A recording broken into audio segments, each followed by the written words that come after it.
I'm back. I am back and waiting.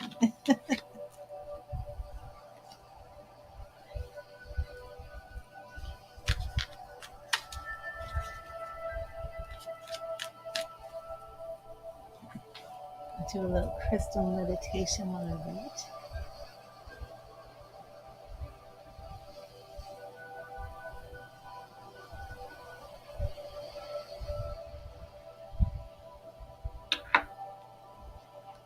I have my amethyst here, a rose quartz. Oh, let me double check and make sure. Cards are, yay! Cards are correct.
Quam, how are you?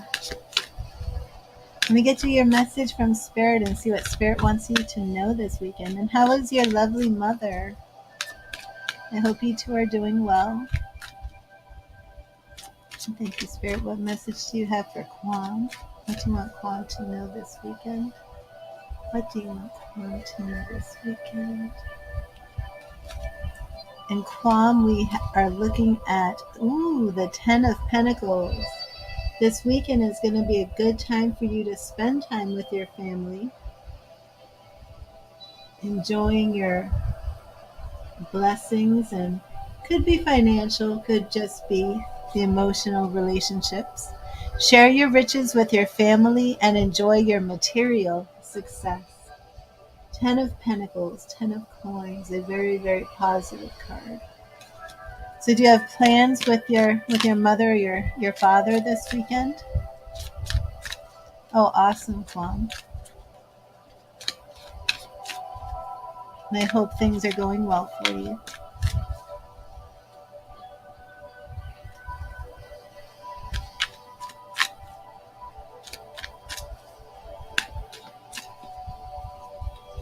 I have my angel cards out. Not all of them, just some of them.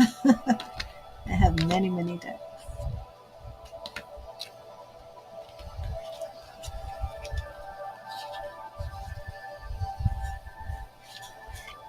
I'll get an angel card for the collective.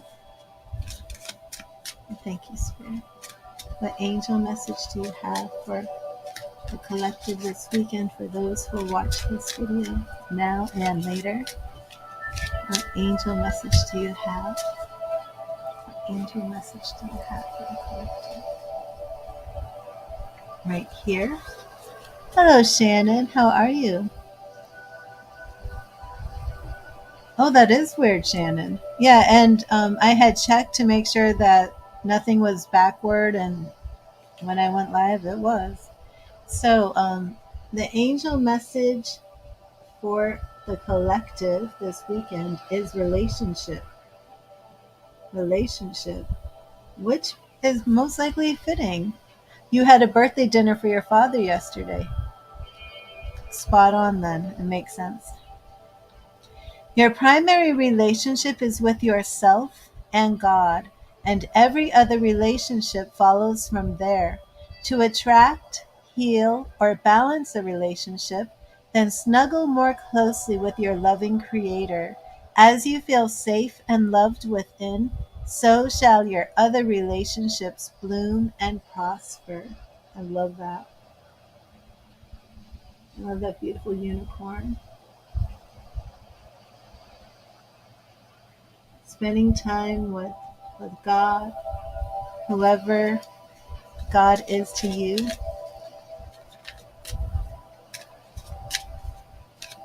Spending time with God first, and all relationships flow from there.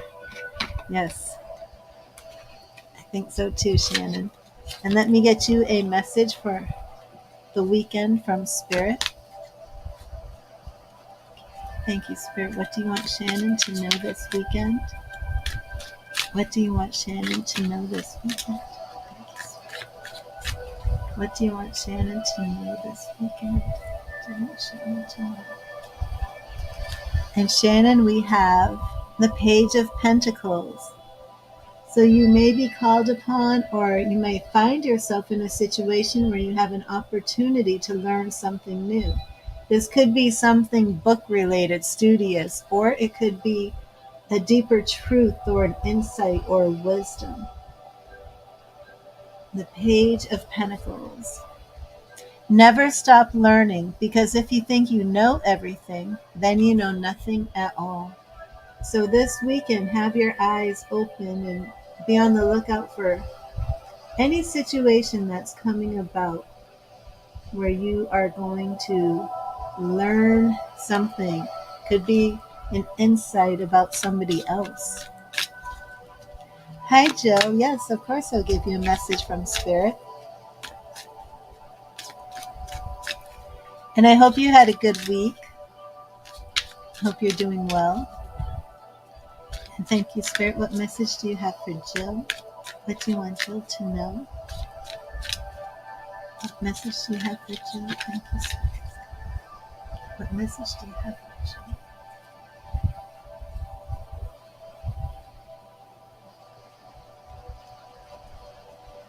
Oh, you're welcome, Shannon. And Jill, we have the Three of Pentacles. Three of Pentacles. And that's speaking about tapping into this creative energy that you have. And you even have the ability this weekend to get other people on board. Whatever your visions are, whatever your dreams, whatever project you're working on, not only are you in a period of creativity, but a period of getting other people to work together. Align your skills with that of others to create magic through the power of creative collaboration. Those threes are all about creativity. So what are you creating this weekend, Jill? What are you creating?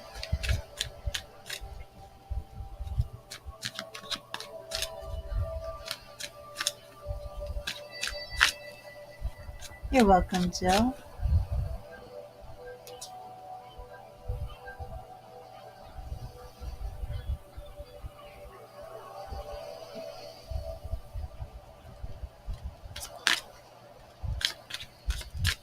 And Kwam, how is your father? I hope you had a happy birthday. Tell him I said happy birthday.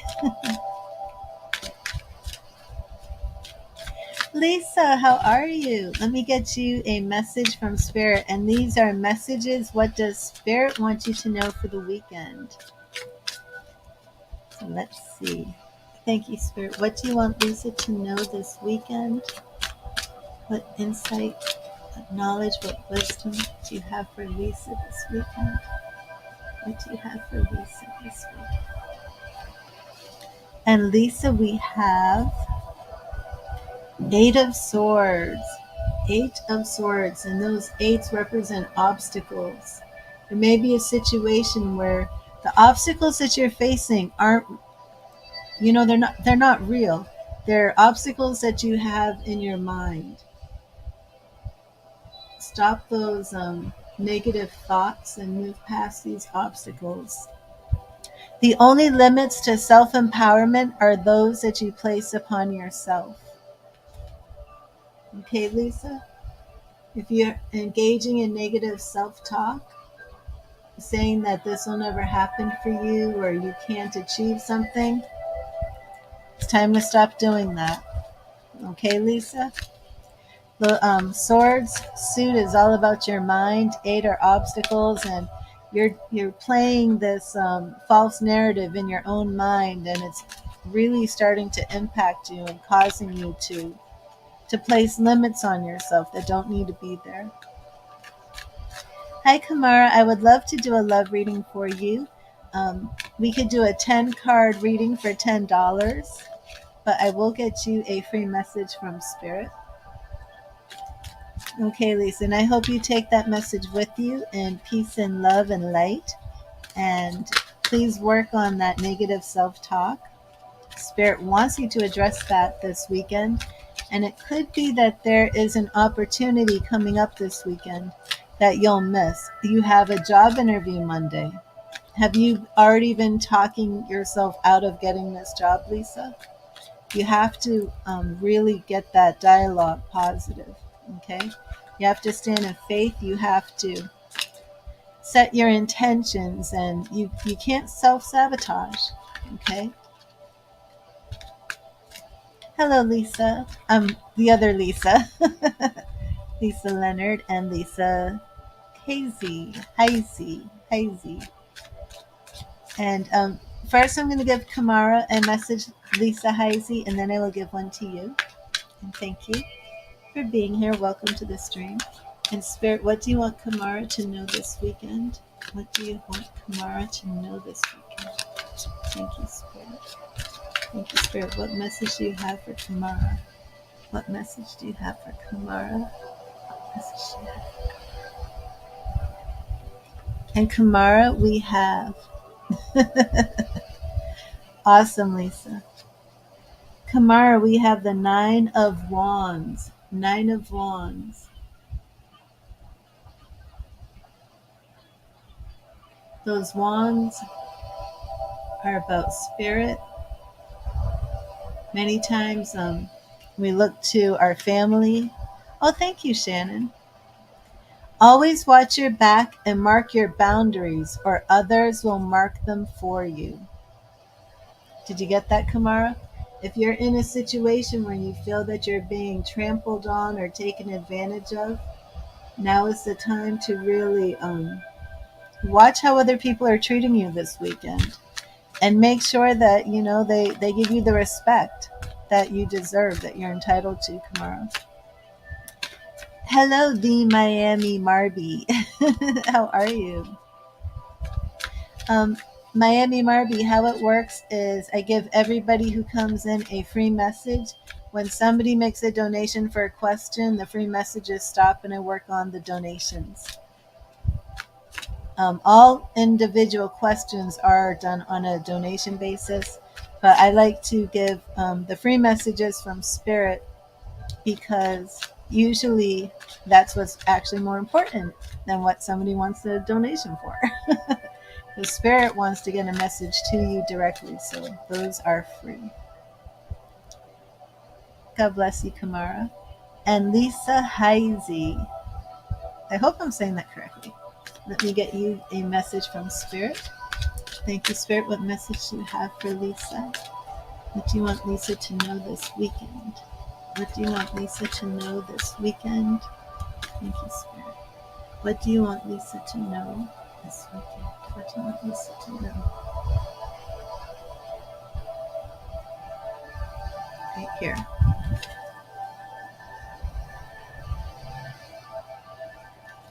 And Lisa Heisey, we have the Ace of Cups. Ace of Cups. Oh, thank you. And those aces talk about new beginnings. New beginnings.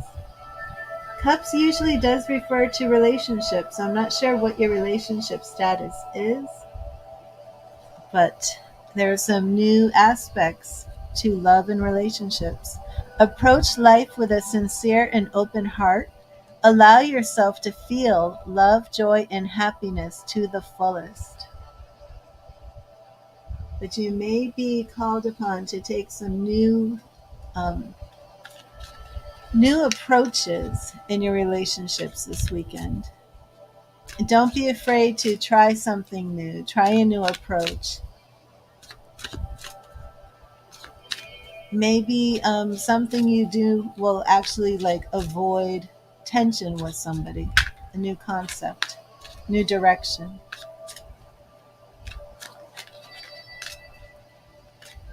I hope that helped you. And again, I want to do another angel message for the collective. And these are very, very spiritually based angel cards. And thank you, Spirit. What angel message do you have for the collective this weekend?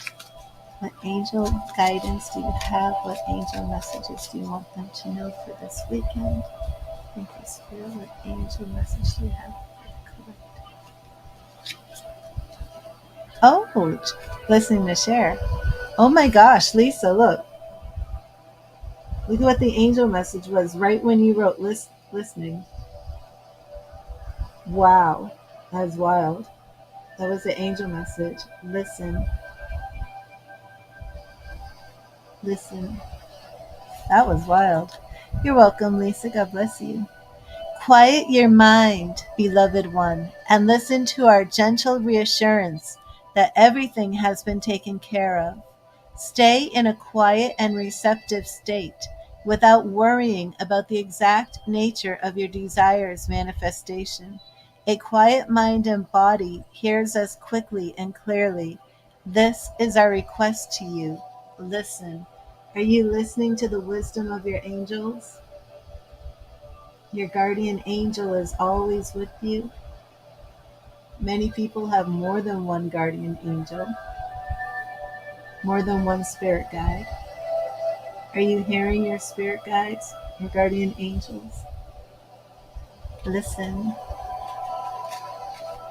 Is share your spirit guide, Lisa? I'm just teasing. That was funny. What a beautiful blessing.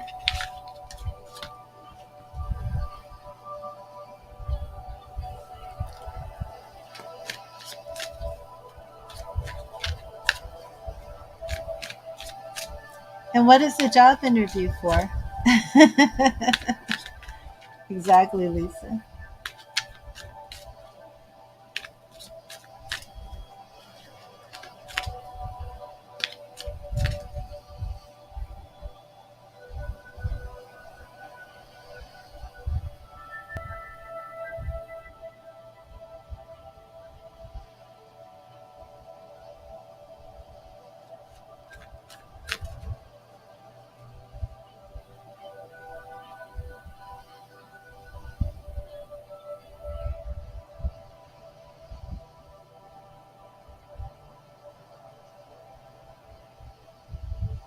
Okay, awesome. Awesome, Lisa. Let me pull a few cards for you with your interview and see what we get. Thank you, Spirit. What do you want Lisa to know about her interview? We already know that you need to be positive. Okay. Let's see. What does Lisa need to know about her interview, Spirit? What does Lisa need to know about her interview? What do you want her to know? What does Lisa need to know about her interview? What does she need to know? Okay, Lisa, let's see what you need to know about this interview. Three of Cups. Three of Cups, again, creativity, thinking outside of the box, but relationships, friendly relationships. The Star. I love it. Major Arcana card. The Star. Have hope. Have hope. There's light in your future. The Star. And in the future, we're looking at Queen of Pentacles. The Queen of Pentacles. Just in case you think I'm making that up. Queen of Pentacles. Very good. Very good. So don't forget, you are the Queen of Pentacles.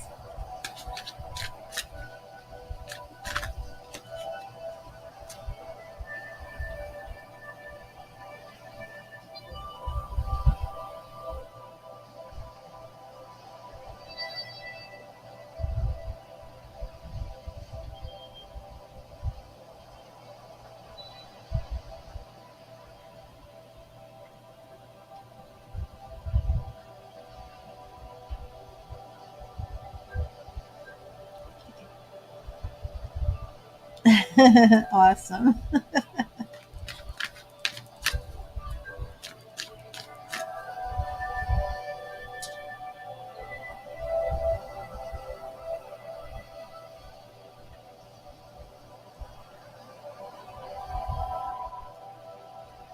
You will, Lisa. Awesome.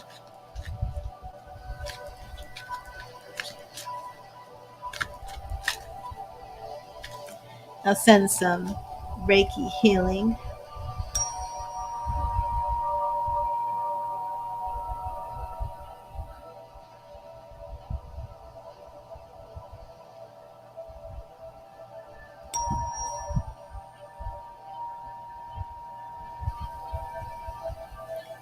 Good.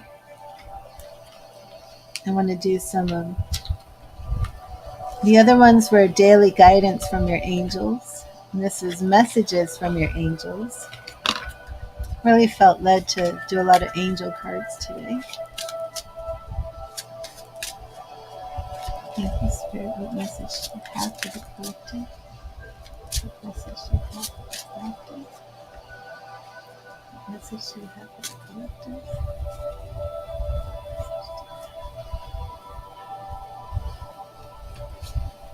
Oh, you're welcome. Oh, hello, Laura. I'm going to give this angel message and then I will give you a free message from Spirit. And this is Rosetta. I love this one. Beautiful angel.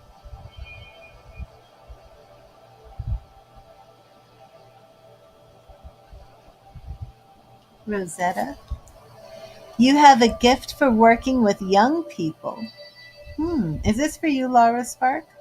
You have a gift for working with young people, and your divine purpose involves helping, teaching, or parenting children. Who's working with the young people? The little babies. And Laura, let me get you your message from Spirit.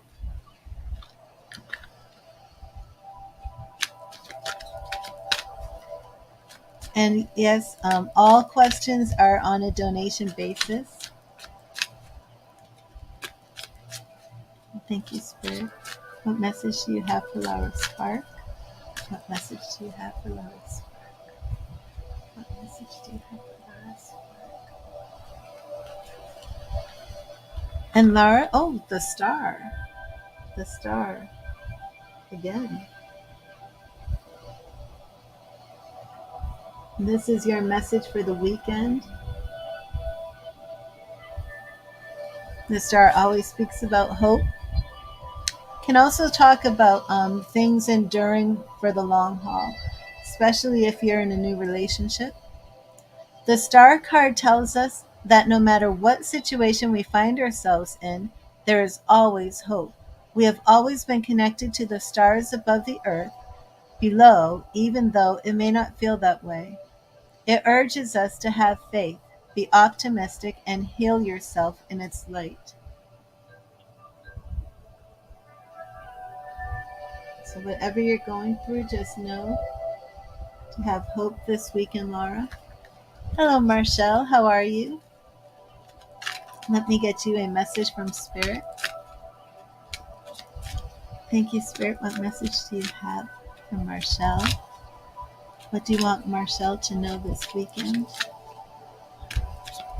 What do you want Marshall to know for this weekend? What do you want Marshall to know? What do you want Marshall to know? Oh, I'm fine, thank you, Marshall. And Marshall, we have the Page of Swords. The Page of Swords. And that page is speaking about new direction, new concepts, even new ideas. The swords are referring to the mind. You may find yourself coming up with some new ideas this weekend. New concepts, new ideas, new thoughts, new strategies. A quick, sharp mind is your greatest asset. Always be alert, crystal clear, and focused in your perceptions. That could even be a warning not to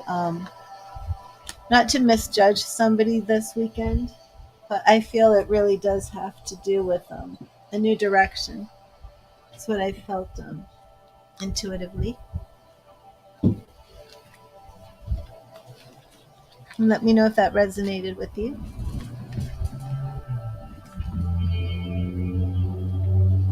My blanket. You're welcome, Marshall.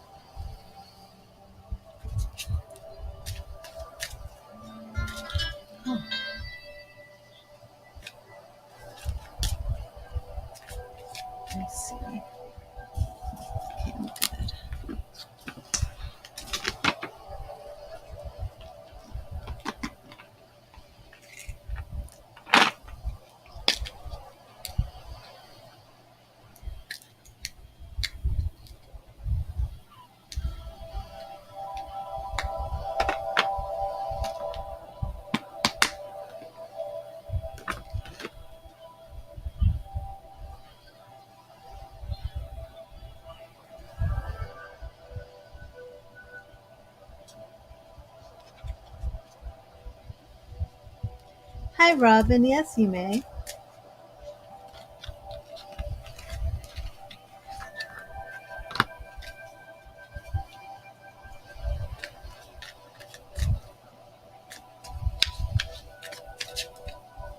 And thank you, Spirit. What message do you have for Robin? What do you want Robin to know for this weekend? What message do you have for Robin? What message do you have for Robin?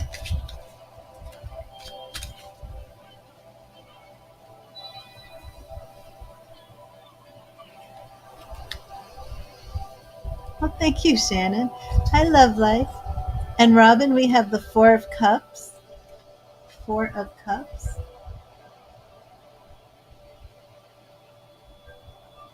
And those fours speak about stability, many times coming to a standstill. Opportunities will pass you by quickly if you don't pay attention. They're everywhere when you begin to look. So, Robin, this weekend, make sure that you aren't just letting life pass you by. Make sure that you are actively engaging with others, with spirit, and be on the lookout for some exciting opportunities that you might be tempted to let pass by. In Love Life, the questions are on a donation basis, but I will get you a free message from Spirit.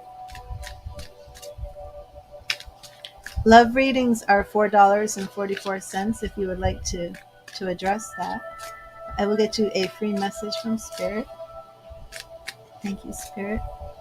You're welcome, Robin. Thank you, Spirit. What do you have for Love Life? What message do you have for Love Life? What do you want Love Life to know this weekend? What do you want Love Life to know this weekend?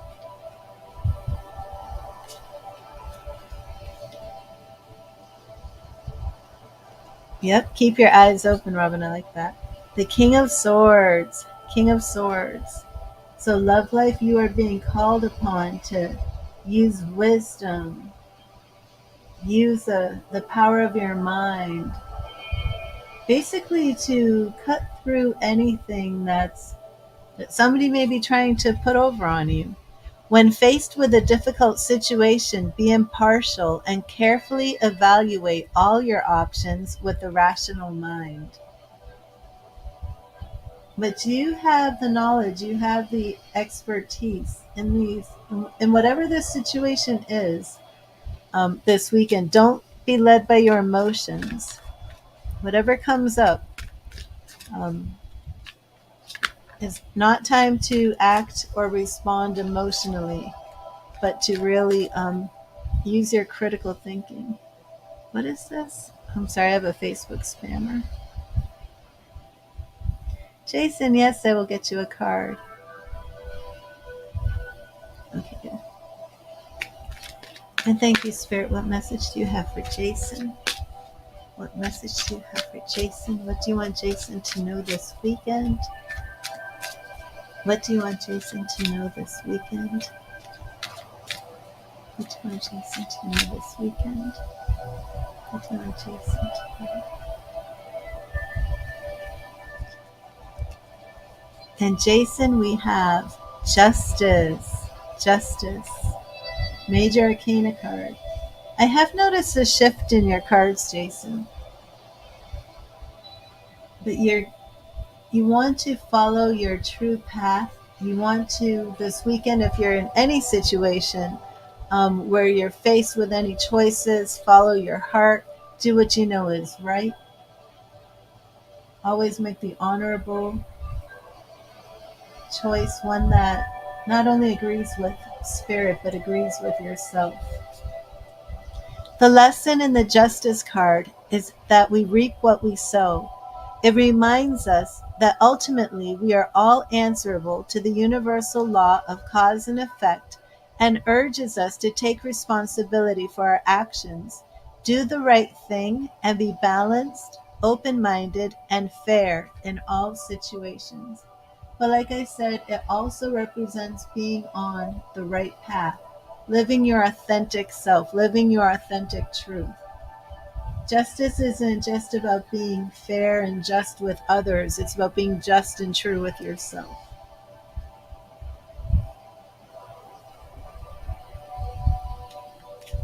Let me know if that resonated. But since this is for the weekend, I feel there may be a situation that comes up. I have so many different drinks. I'm always drinking something.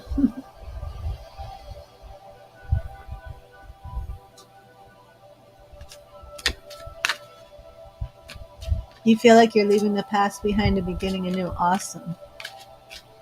That's wonderful, Jason. Does that mean Elise leaving Elise behind?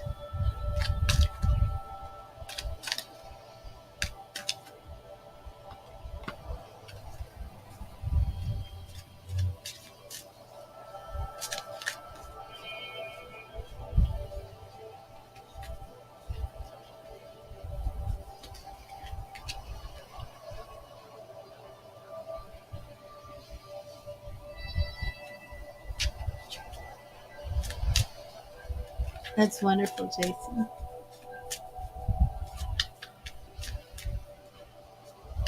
And I will get another angel message for the collective, for everybody who's here right now.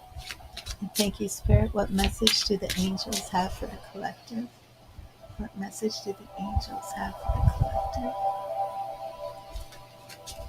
And the angel message is Lila. Lila.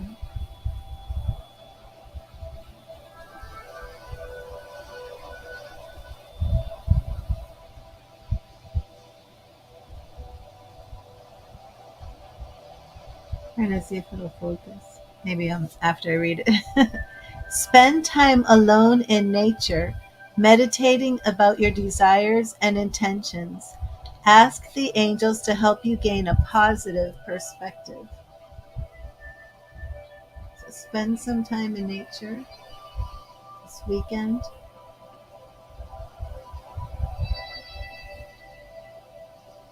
My webcam has this, I think it's a horrible autofocus. It's supposed to hone in and automatically focus.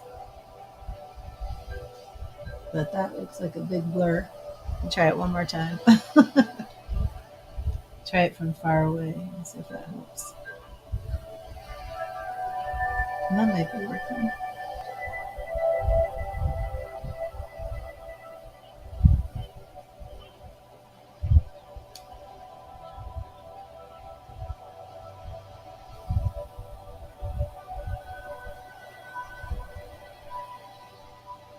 I don't think we're going to see Lila. I tried. You asked if Kay would be the one and you keep hearing about and it came up, yes, she is. You'll see her keeping an open mind. Okay. Well, remember, just follow this even. Take some time this weekend and spend some time in nature, set your intentions, but then just let it be. You know, the most dangerous thing is to get a word from spirit and really run with that word because everybody has free will.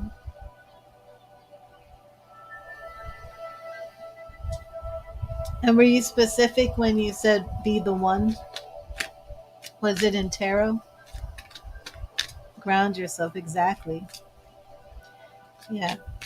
And Lisa, I think that's excuse me, I think that's a very good point what you're just making right now. I need one of my throat lozenges. But going in nature and spending time like that is grounding yourself. That's absolutely grounding yourself. And that's what you want to do, especially when you're setting your intentions, to stay grounded. Because not only does that grounding protect you from negative energies, but one of those negative energies that I think a lot of spiritual people can almost fall victim to is obsession. And by that I mean, if you get a word or you do a tarot reading, you can actually, become fixated or obsessed, believing that, things are supposed to happen a certain way.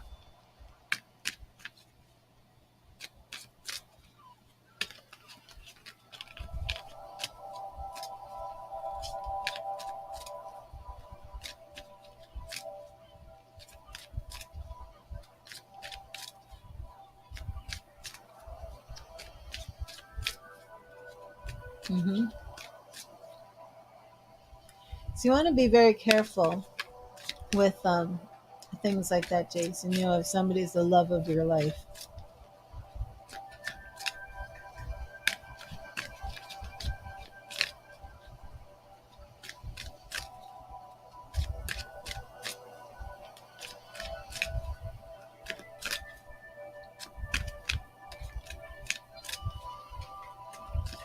And Lisa, how are things with Mike?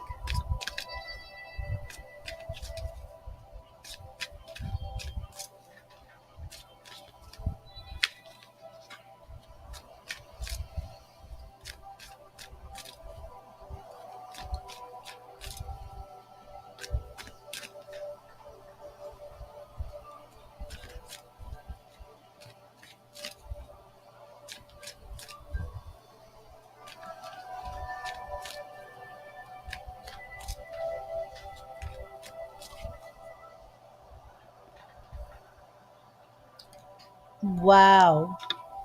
Lisa, tell me, what happened?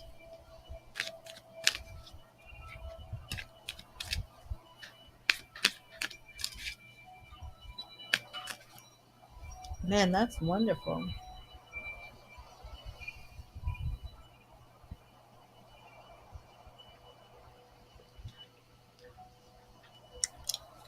Hello, Mina.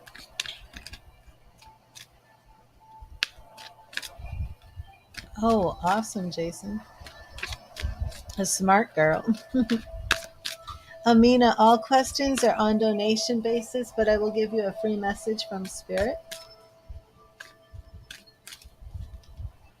Thank you, Spirit. What message do you have for Mina? What message do you have for Mina? What do you want Mina to know this weekend? What do you want Mina to know this weekend? What do you want Mina to know?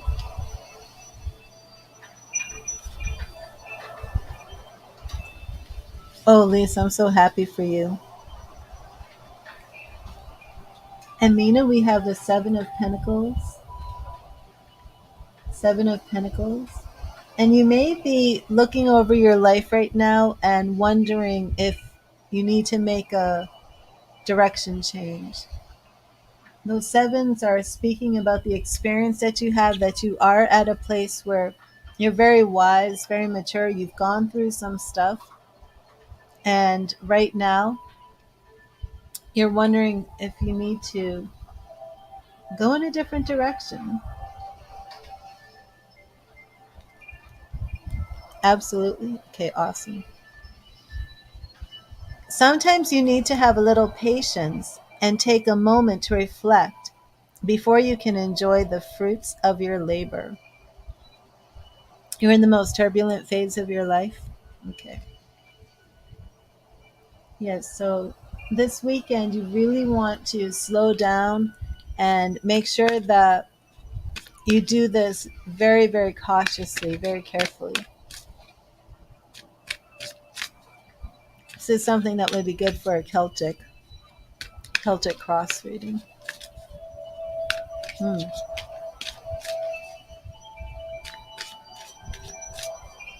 Hello, Billy Joe and Brittany and Mary. Mary Doll, I will get you a message from Spirit. And thank you, Spirit. What do you want Mary Doll to know this weekend? What do you want Mary Doll to know this weekend? What do you want Mary Doll to know this weekend? Thank you, Spirit. What do you want Mary Doll to know? And Mary Doll? Oh, God bless you, Mina. You're welcome. Ooh, Mary Doll, the Chariot. Major Arcana card. We're looking at some movement. If you've been feeling stuck, Mary Doll, things haven't been progressing as fast as you would like them to, look for some major movement to begin, at least this weekend. Things are going to start moving forward. The lessons in the Chariot card is that victory and success is the result of hard work, drive, and determination. It urges us not to give up and to keep moving in the direction of our goals relentlessly until we achieve them. But like I said, look for some forward movement. You are feeling stuck. So Mary Doll, definitely this weekend, I believe Spirit is assuring you that even though you may be feeling stuck, you're not stuck and things are going to be moving forward.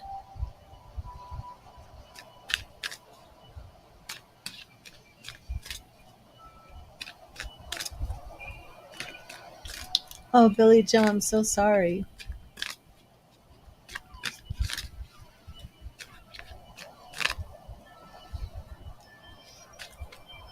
Do you mean in April 2012?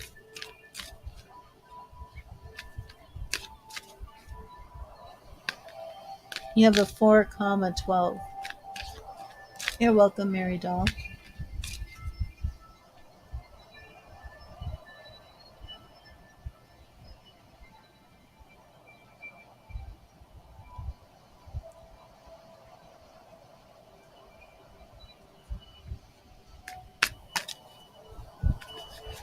April 12th, 2015.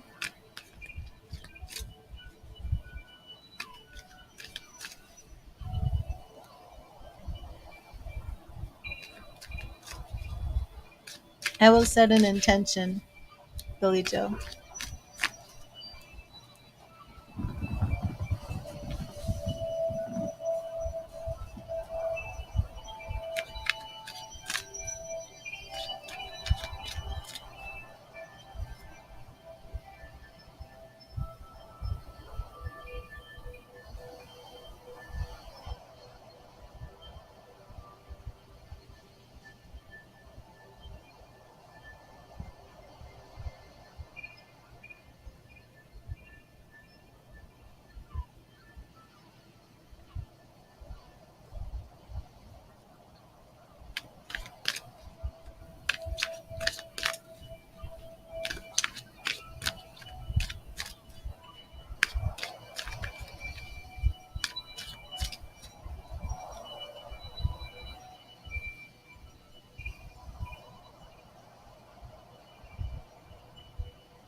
Billy Joe, I'm not sure um, that I've made contact, but would a yellow dress and yellow ribbons mean anything? Like a yellow lacy dress?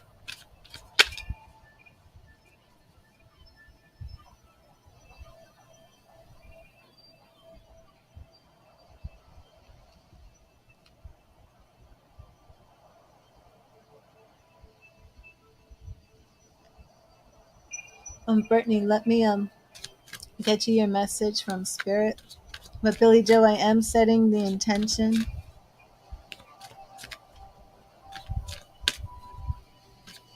And it is a little tricky when I'm live doing the mediumships because I sometimes pick up things from other people who are here.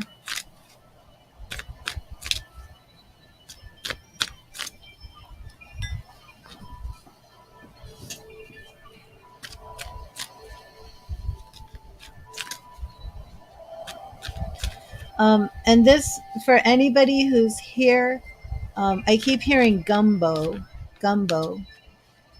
Sometimes the words can rhyme, gumbo, and then jumbo or jimbo or gumbo. I believe this is gumbo I'm hearing. First I thought it was Gumby, then Gumbo. Let me know if any of that resonates with anyone.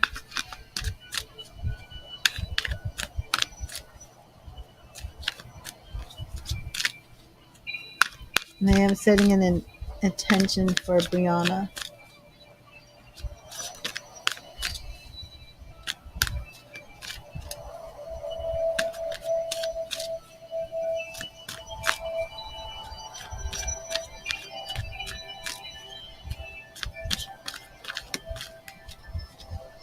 Okay, Billy, I will set the intention.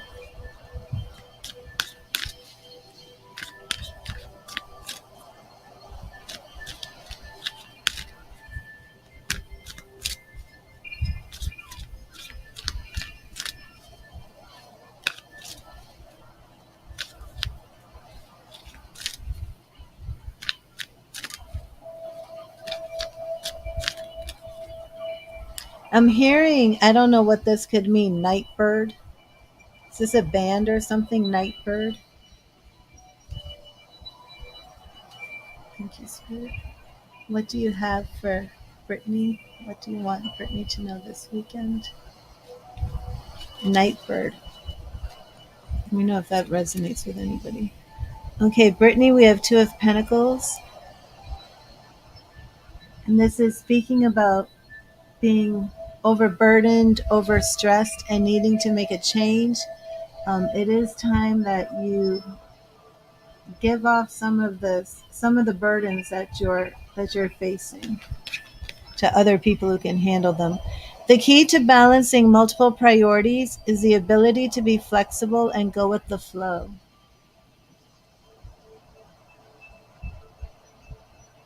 But there are situations that you are dealing with where no, Maurice. And when did Justin pass, Billy Joe?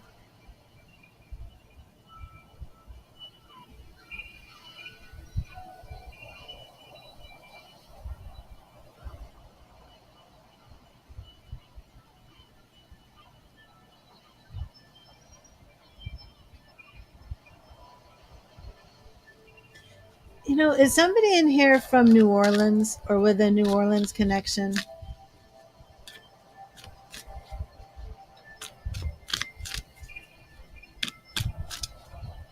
This is gumbo.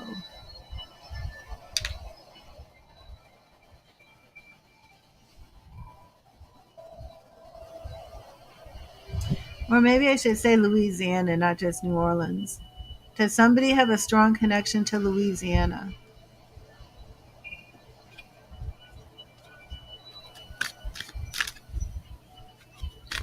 And Mr. Maurice Evan Jones, I will get you a message from Spirit.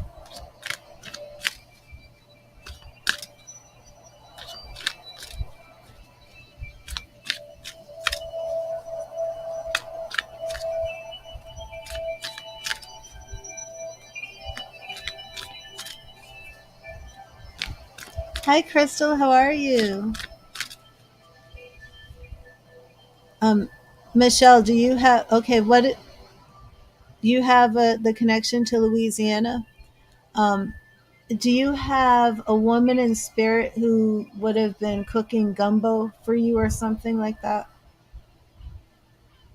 You live close to LA. I keep hearing gumbo.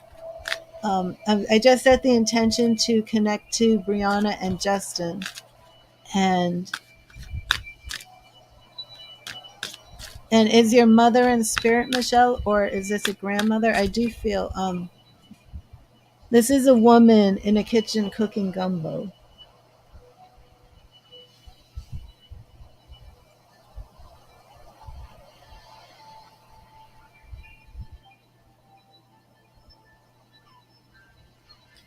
Um, a name something like Nellie or Ellie. I think this is a E and L name. But again, this might not be for you, Michelle, because I'm just picking this up. I'm hearing like Nellie, Neela. No, let me see.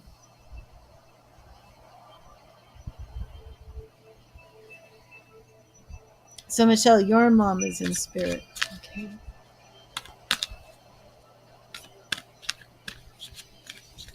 I'm getting some L's and some E's, kind of like, oh, oh no, Michelle, I'm on 8 different streams. So other people can speak and you won't be seeing them. Last name is Ellis. Oh, no, I can see your last name. No, this is like Nellie. Like Nellie, or this is a woman with a name like Nellie. Sounds like Nellie, or it has it. It's more of the E and the L.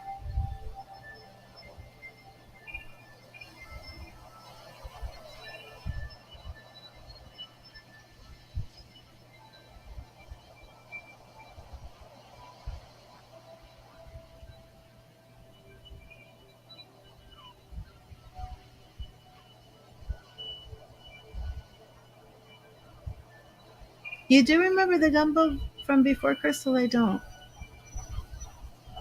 I've been having this new experience when I do the mediumship where I feel like this cloak is coming on top of me. I need to start learning more about trance mediumship.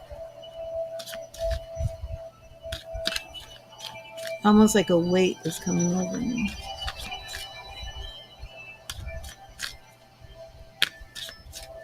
You thought it was different? Okay. This must be same spirit who's coming through then.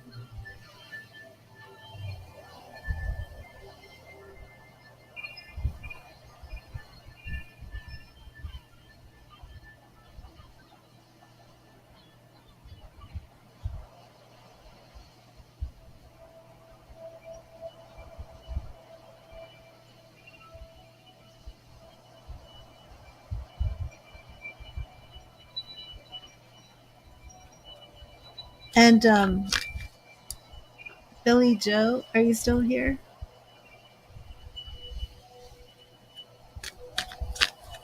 Was Brianna working on a math test or a math quiz? Like at the time of her passing?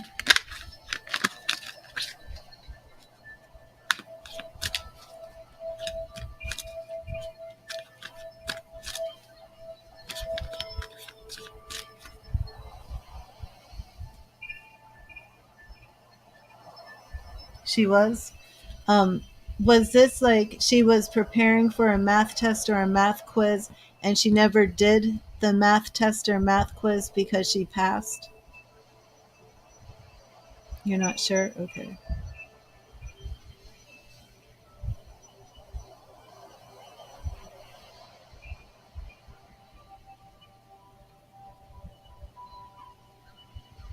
I keep saying like a math test.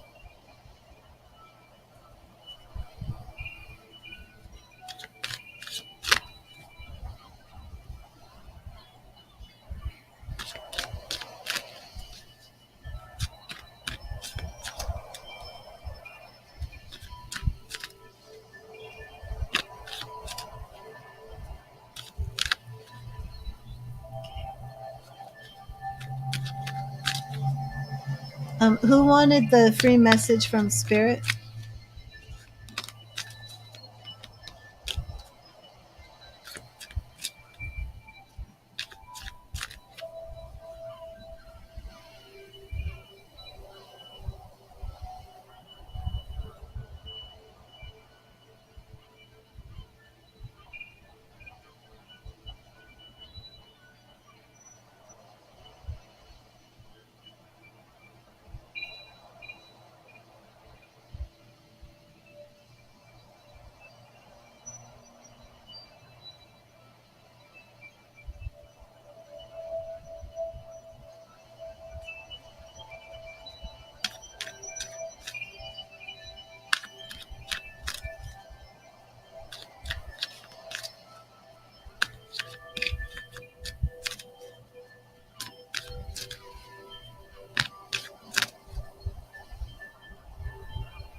Hello, Scott. How are you?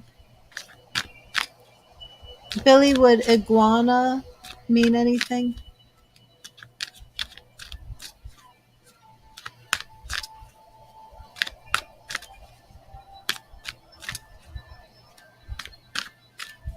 Okay, Scott, let me get you a message from Spirit.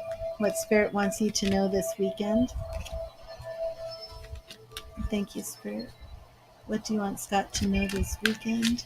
What do you want Scott to know this weekend?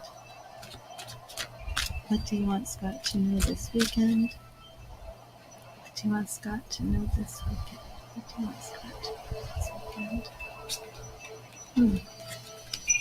In Scott, we have The Nine of Wands. Nine of Wands. And this weekend, you may be in a situation where you feel that you're on guard, on the defense, and it's important to stand your ground. Always watch your back and mark your boundaries, or others will mark them for you. Your dad used to have them? Okay.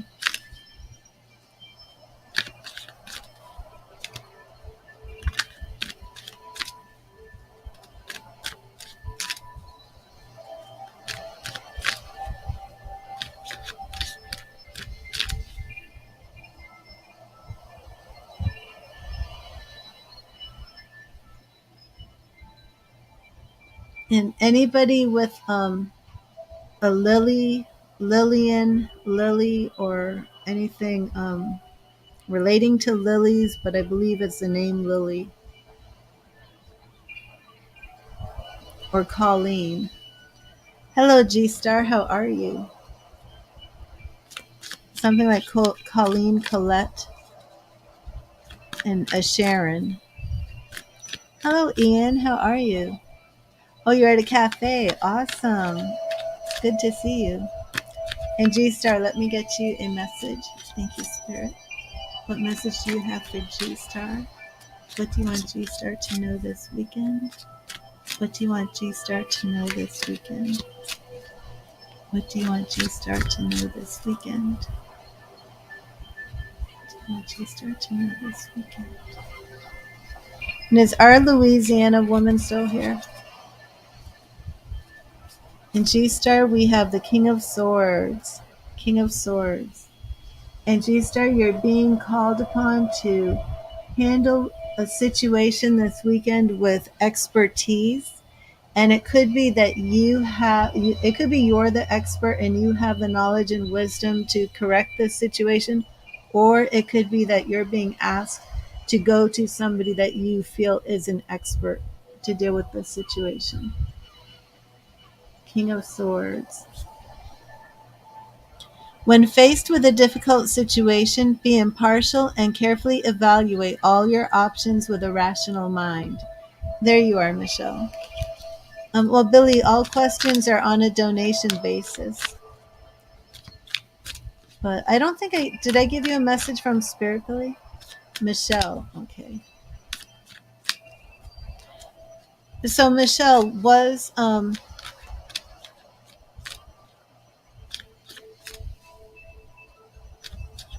was your mother in New Orleans? Because I do feel this is a New Orleans connection. Billy, let me get you a message.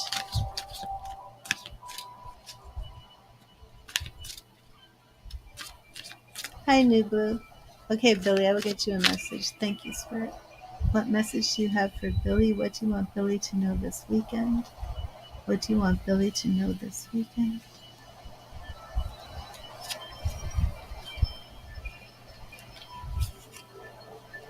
Knight of Cups.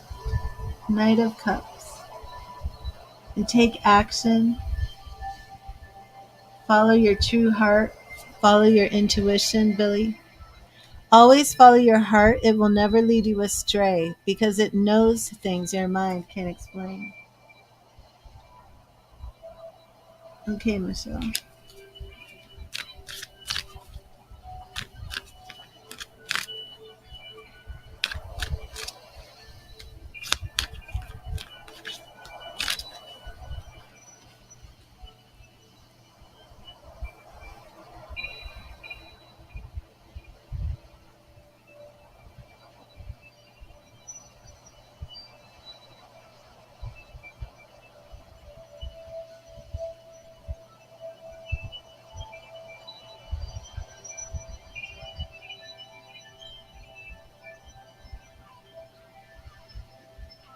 You're welcome, Billy.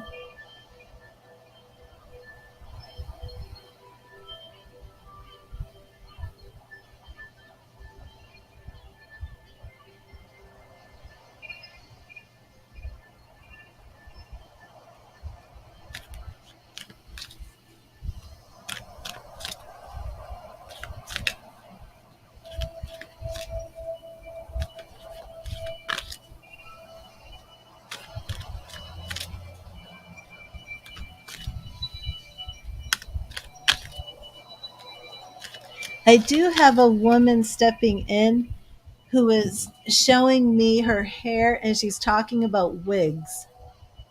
It's a woman who enjoyed wearing different wigs. She's showing me what appears to be in her 40s and wearing different wigs, but she's actually dressed as if she's showing me herself like in the 60s wearing different wigs. Sounds like your grandmother, Doreen.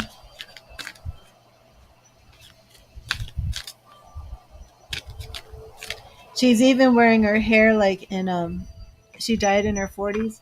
She's even showing me her hair like in a beehive, but I don't believe I think the beehive she's showing me is actually a wig.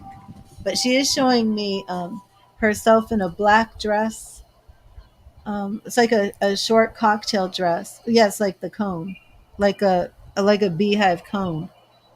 This would be Doreen, your grandmother? Okay. And she still looks very elegant. And she's showing me her hands. And she is holding something in her hand. I feel like this is like a long, elegant cigarette, but I'm not sure because once I tried to see if it was a cigarette, then I saw rings, then I saw fingernails. But I do feel like she was holding like this classy cigarette, but then I feel like she wasn't really a smoker, almost like just for the appearance. Um, but I'm not sure now if I'm reading into this. But let me see. Let me see if anybody else steps in. Okay. Yeah, I'm not sure about this cigarette. It's just the feeling I have of like a woman standing around like at a cocktail party, you know?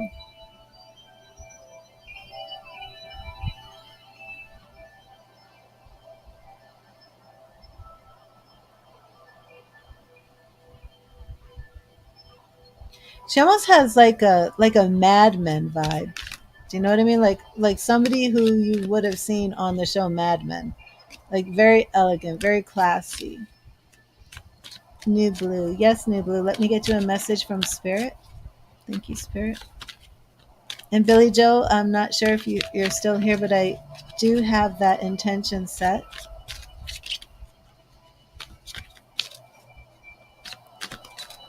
And I give free messages from Spirit. And this tonight, it's what you need to know for the weekend. All questions are on a donation basis.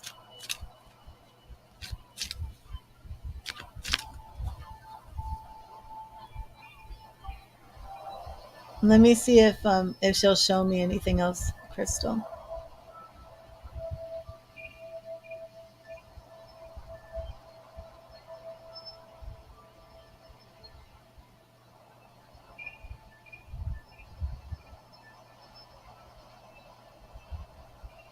Well, for this woman, I'm seeing a little dog by her feet.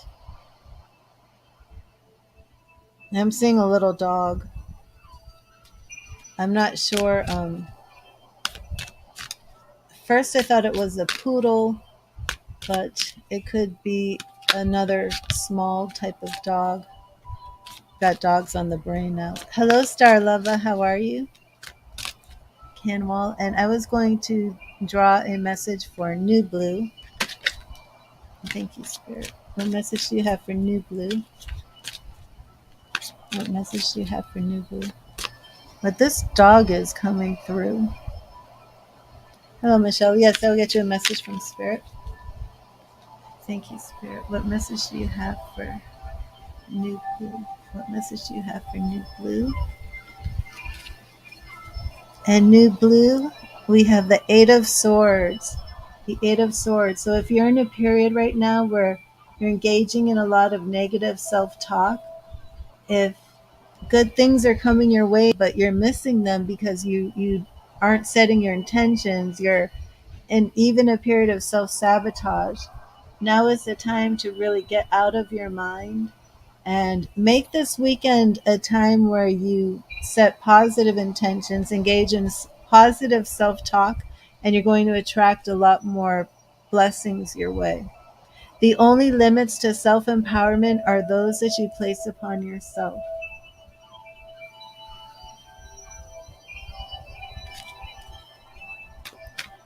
You know, this could be a cat.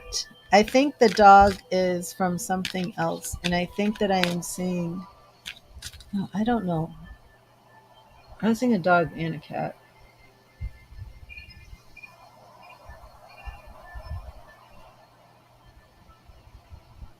A dog and a cat. You're welcome, New Blue. And I'm going to get a message from Michelle. And thank you, Spirit.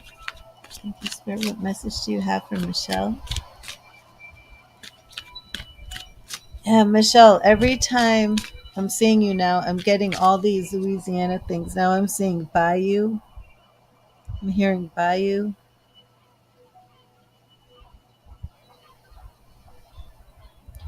Do you connect to anybody, whether in spirit or living, that has a CA name? Kathy, Carmen, anything like that? Any C names? I feel like a CARCOR.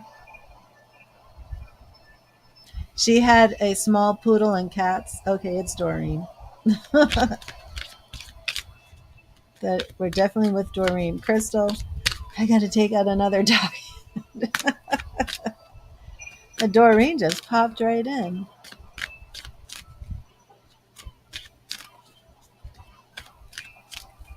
Okay, let me get this message from Michelle. Okay. Not in spirit or living with a C. Does anybody in here connect to anyone with a name like Kathy, Catherine? It could be a COR name. Corinne, Corinna, Carmen. I feel like it's Catherine.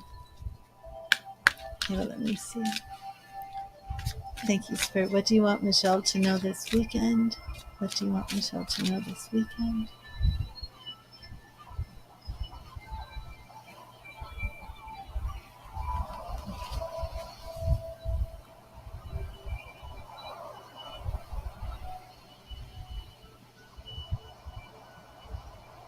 This could still be Doreen. Kathy is your uncle's mother, spelled with a C. This could be Doreen still. But this woman is showing me Harper's Bazaar. She's saying something about a name with a W.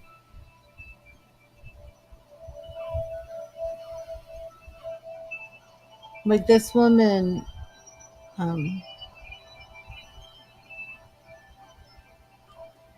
okay, Michelle, let me get you your card. Oh, Michelle, the Kingdom of Heaven. The Kingdom of Heaven. This card is all about your spiritual awareness, um, being assured and confident that the Kingdom of Heaven is in you. And Michelle, did you tell me that you were recently diagnosed with depression? Oh, thank you, Vicky. Let me put the donations list up.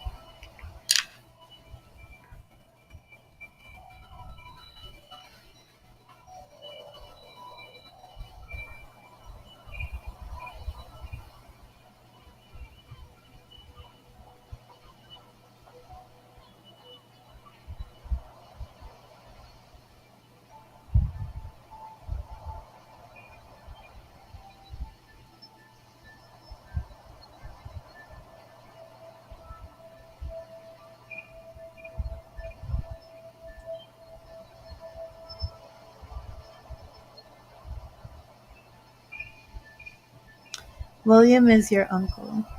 Okay. Yes. So this message for you, Michelle, is telling you to really press into spirit right now. And even though you're going through hard times, even though you're suffering, the kingdom of God is within you. Um, This message is about religious, cosmological, and transcendental place inhabited by gods, angels, spirits, and saints. And it's really just an encouragement to you to call on your angels, your spirit guides. Surround yourself with the things of spirit right now. So, Crystal, who would William have been to Doreen? Would they have had a direct connection? Would Doreen be talking about William? And oh, I didn't put the donations and stuff. Okay. And Vicky, let me get you a message from Spirit, and then please type your question in.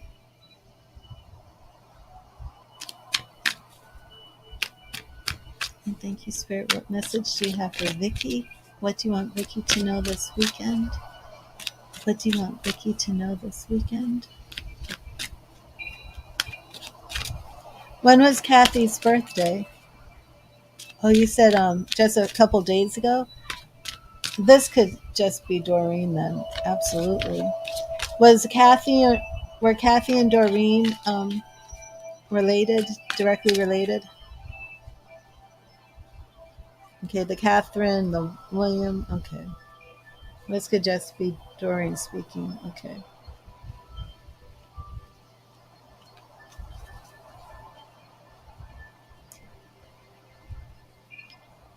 Okay. Three of Pentacles. And Vicky, if there's any projects, any ideas that you have, know that this weekend is a time to move forward. And not only are you in a creative phase, oh, sorry, I have a Facebook spammer. Not only are you in a creative phase, but you're also in a period where you can get other people to come on board, other people to work on your projects with you. Okay, I thought I had another spammer.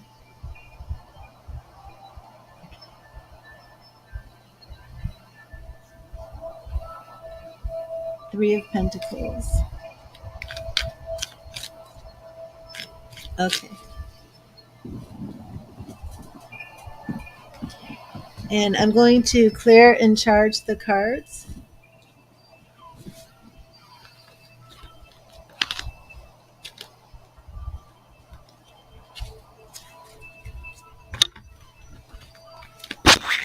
Let's get back a bit.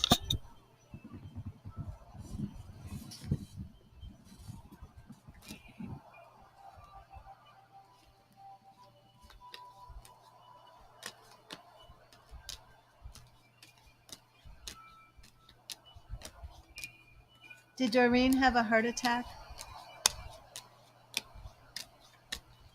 I'm just wondering because I just had a sharp pain. I have a son you're very worried about. He's married, but it's who he's around, her family. And that's about all you can say here. Okay. So, Vicky, if you'd like to do a private phone reading, we can. Thank you, Myra. So, what do you want me to do for the reading? What to sum this up in a question about your son? What because tarot works best with a specific question.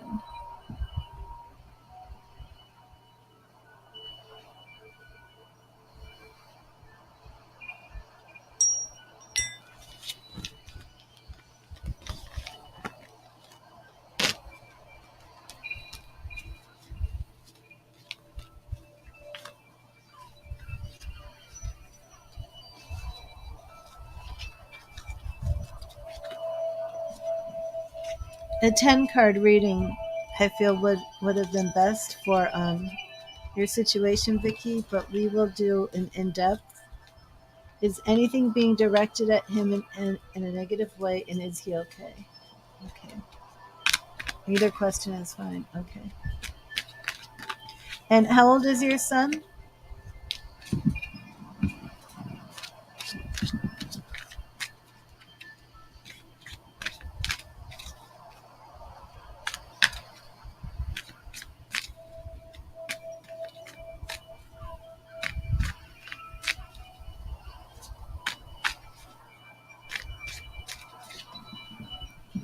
Thank you, Spirit. What does Vicky need to know? She's worried about her son.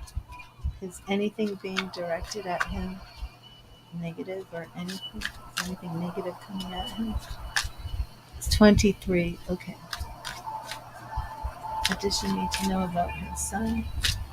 What state is he? What is going on? What is the state of his mind, his heart, his emotions? What is going on with his son? Thank you, Spirit. Okay, in Vicky, we have, in the past, we have death, the death card. So we do have him in a state of transformation and change. In the present, we have the tower. The tower. Don't panic. Don't panic. And the future, we have the magician. Major arcana cards. We need to narrow this down specifically.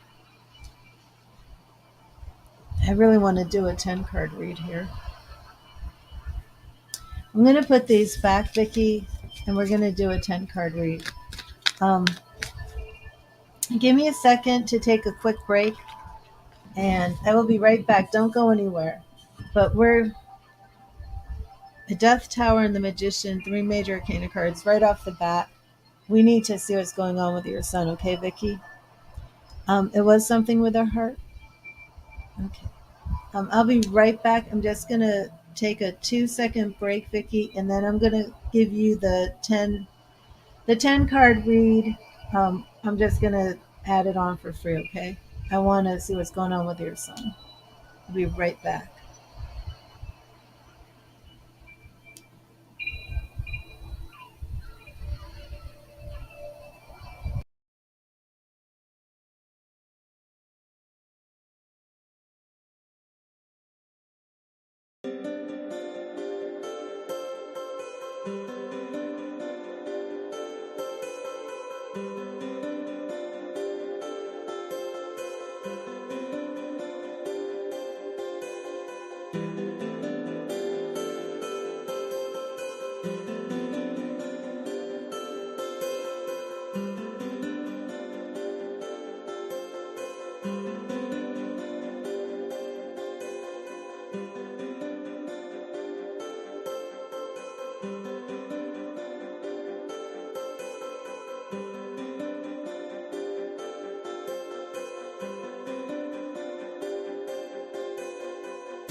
Okay, I'm back. Okay, Vicky, I'm going to use my Gilded Tarot instead of the Heaven Faith. So give me a second to clear and charge this. What I'm going to do is I'm going to make 3 piles, and then I'm going to show you the top card on each pile. And then you're going to decide which pile you feel best resonates with your question, best resonates with your son, his energy, the situation. And then we're going to draw the tarot reading from there.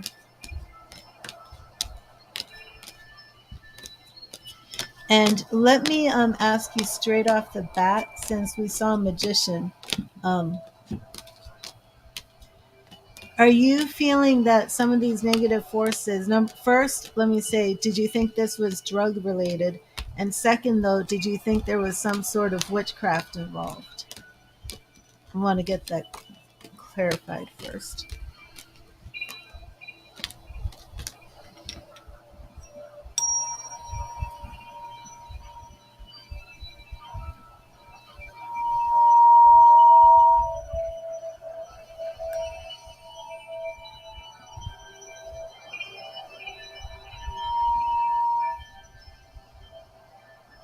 And hello to everybody who's coming in the chat. Witchcraft for sure, and yes to drugs also. Okay. And the witchcraft that you're feeling, explain a little bit more to me about this, because when I first drew those cards, that's what I was picking up with my intuition. So you feel that they're using black magic. You don't want to say much, okay? Because I was picking up, black magic.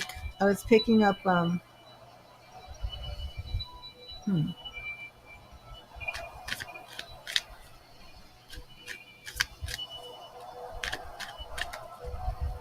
okay.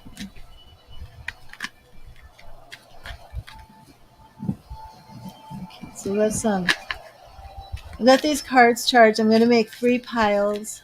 Again, I'm going to show you the top card in each pile. And you want to know if he's in trouble, but you should also find out.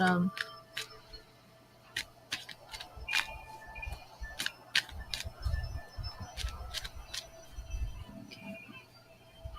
Thank you, Spirit. Thank you, Spirit. What does Vicky need to know about her son? What does Vicky need to know about her son? What does Vicky need to know about her son? And this is pile number 1, pile number 2, and pile number 3. Okay. Pile number 1 is 7 of Pentacles.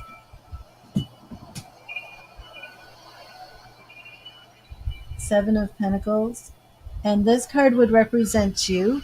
It represents you having experience, knowledge, and wisdom, and being at a crossroads where you're looking over everything and deciding to make whether or not you should make a change. How this relates to your son, that would be for you to know. Okay. Pile number 2 is the devil. Pile number 2 is the devil. And this would represent negativity, self-doubt, addictions, obsessions, things of that nature. Also stands for Capricorn, so I'm not sure if you have any Capricorn energy here.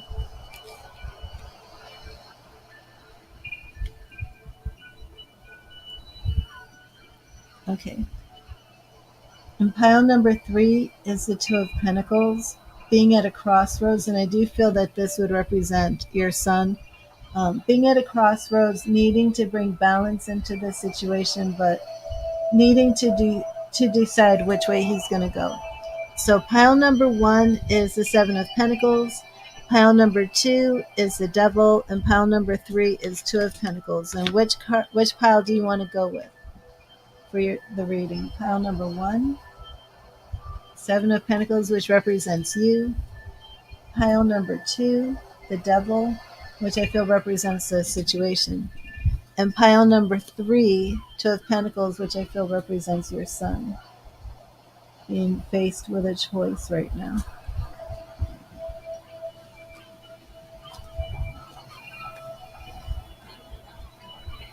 Oh, that's fine, Shannon. No problem.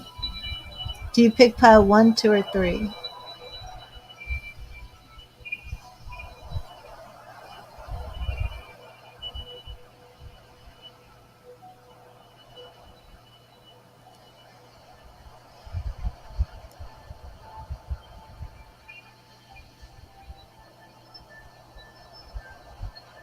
Okay. The devil always comes up in this reading for your son. Okay, so now I'm going to do 1 for the past, 1 for the future, 2 for the past, 2 for the present, 2 for the future, and 1 extra card. For the past, we have the Queen of Wands. So I'm taking this as the fiance he married. Future, we have Temperance. Okay, so we have Major Arcana, and this Temperance is urging balance and caution. We're going to do 2 for the past. We have the Queen of Wands, 3 of Cups, which would represent the celebration, marriage, and the Empress. Well, these cards in and of themselves aren't that bad, speaking about his wife. Okay, so the Devil. So we want to see what is going on here. We have 10 of Wands. 10 of Wands. Um, and definitely coming to the end of a cycle of feeling, very burdened, very. This is actually not that bad, Vicky. Um, if you felt the fiance did something untoward to make him fall for her, no, no, this is real love between those two. So if you've been worried that she somehow manipulated him, 3 months they were dating, then they got married. So if your deep concern is, she's doing something to make him love her, it's not showing up like that. Ace of Wands. What the other thing we're seeing here is, I think there is something negative that's been going on, and it's a result of him feeling completely stressed out and overwhelmed. But that cycle is actually ending. Okay. And we are seeing him coming into a new phase with the Ace of Wands. And like I said before, that Death card and on the Tower card, and I said don't panic. But I did want to really dig deep into this. But okay, yeah. But they definitely seem to be, on something here that's more solid and based in love.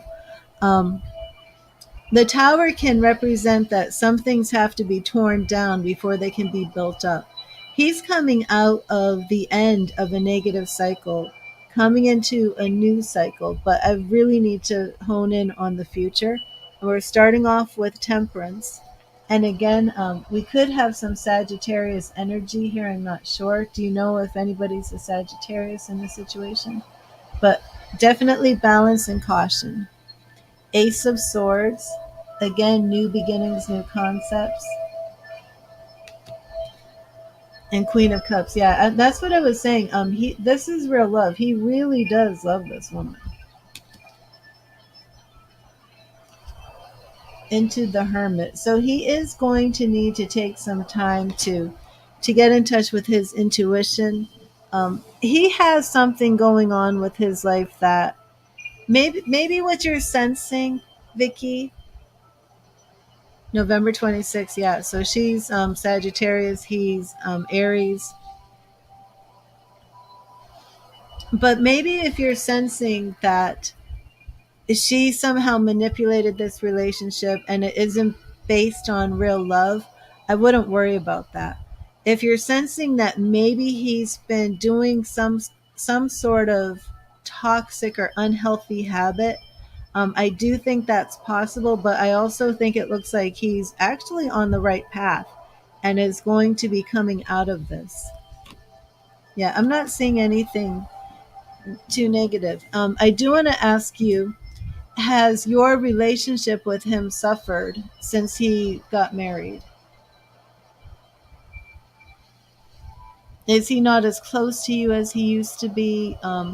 Is there distance now? Have you voiced some opinions and the result was he pulled away?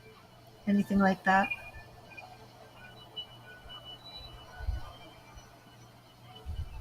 I'm glad I did this because at first I just really wanted to make sure there wasn't anything too untoward going on.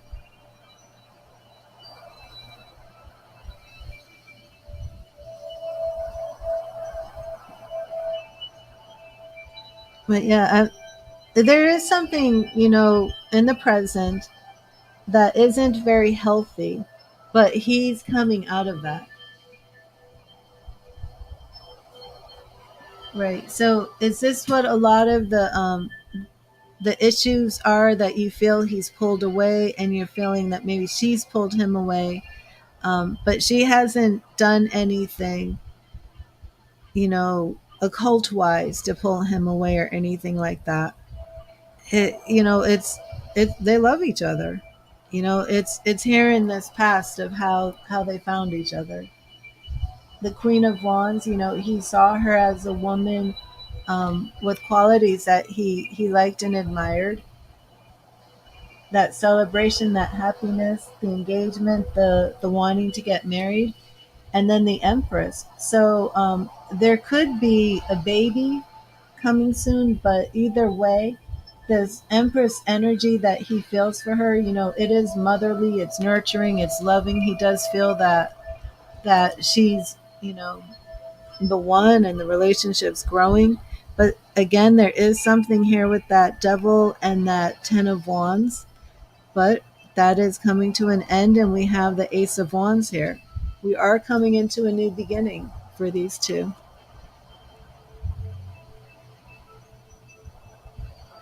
But it doesn't look bad.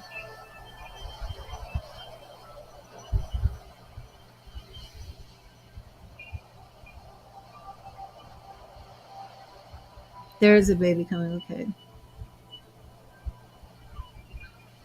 Yeah. But like I said, there is something here. And Vicky, you know, we have the devil here. So there is something here that has made him feel some sort of bondage. And the stress of it is too much. And he's going to come out of that. So, give him some, just put a little faith in him. Um, Trust his judgment. Even if he's made some mistakes, trust that he's really going to come out of it.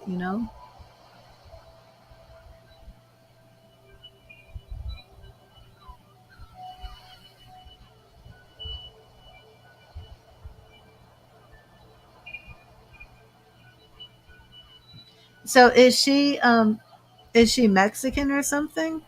Is she Spanish? She's an immigrant. He does love her, and I mean, I could do a reading on her feelings for him, but I mean, it's coming up that she seems to love him too. So I'm not getting anything, based on your question about is something bad coming his way or anything like that.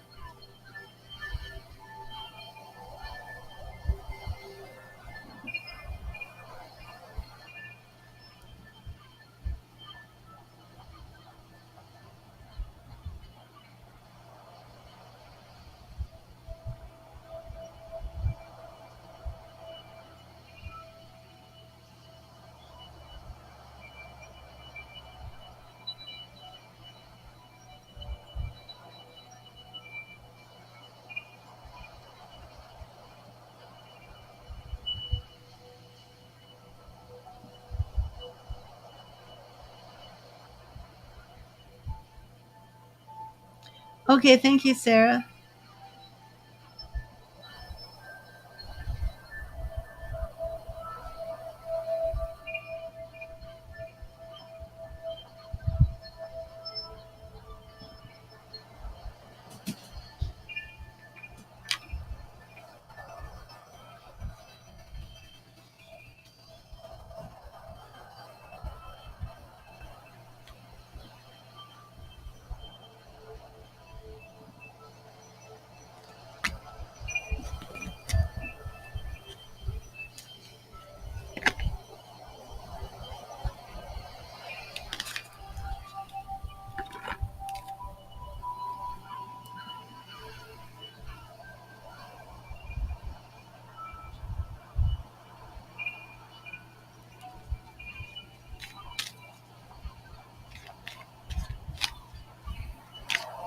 Yep, Benson and Hedges. I wouldn't remember that name, but that's what it looked like. They were like these long, elegant type cigarettes, Crystal.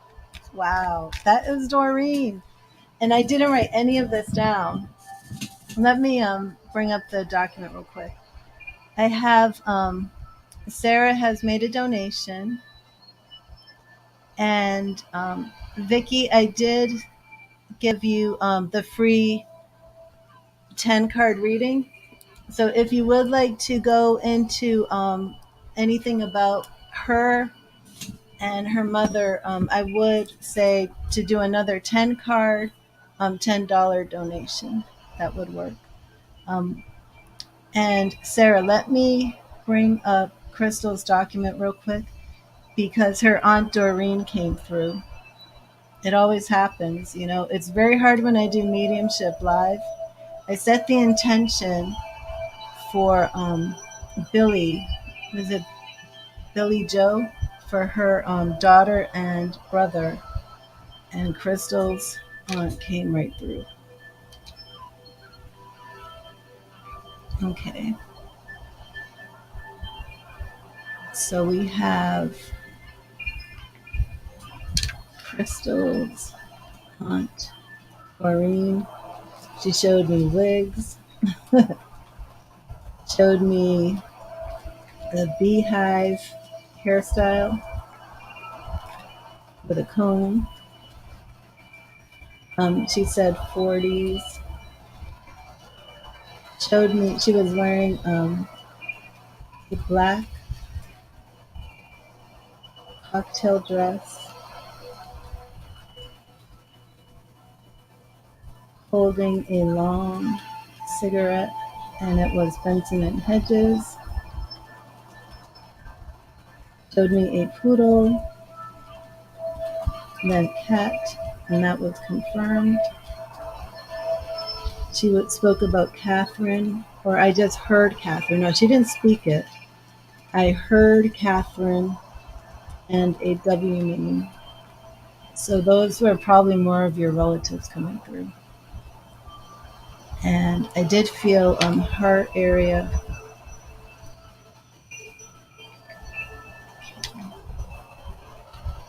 I think that's it so far. You never heard of them before? Oh, wait, did I miss something, Crystal? Oh, you never heard about those cigarettes before? Okay. I know, Crystal, it is amazing. I don't know why your family is so strong. Oh, Doreen was your grandmother, not your aunt. Oh my goodness, that was your grandmother. Okay. But your family like takes over.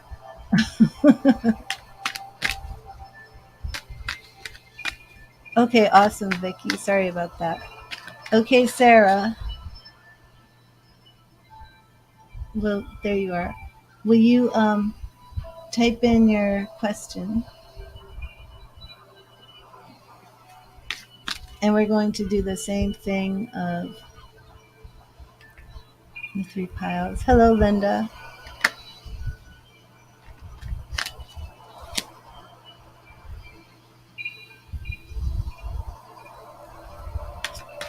And I think I'll just keep using the gilded.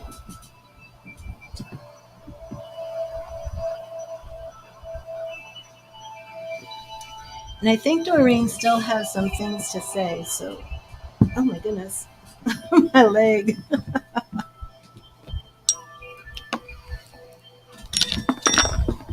Let me change this.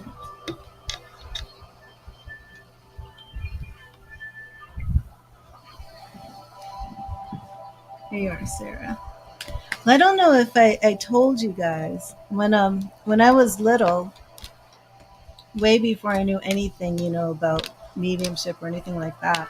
I kind of, well, I'm not sure, but I had a very, very traumatic, abusive start in life. And I have heard many people say that if you go through like serious abuse and stuff like that, that it can open you up to, you know, being closer to spirit in different ways. So I don't know if that was it.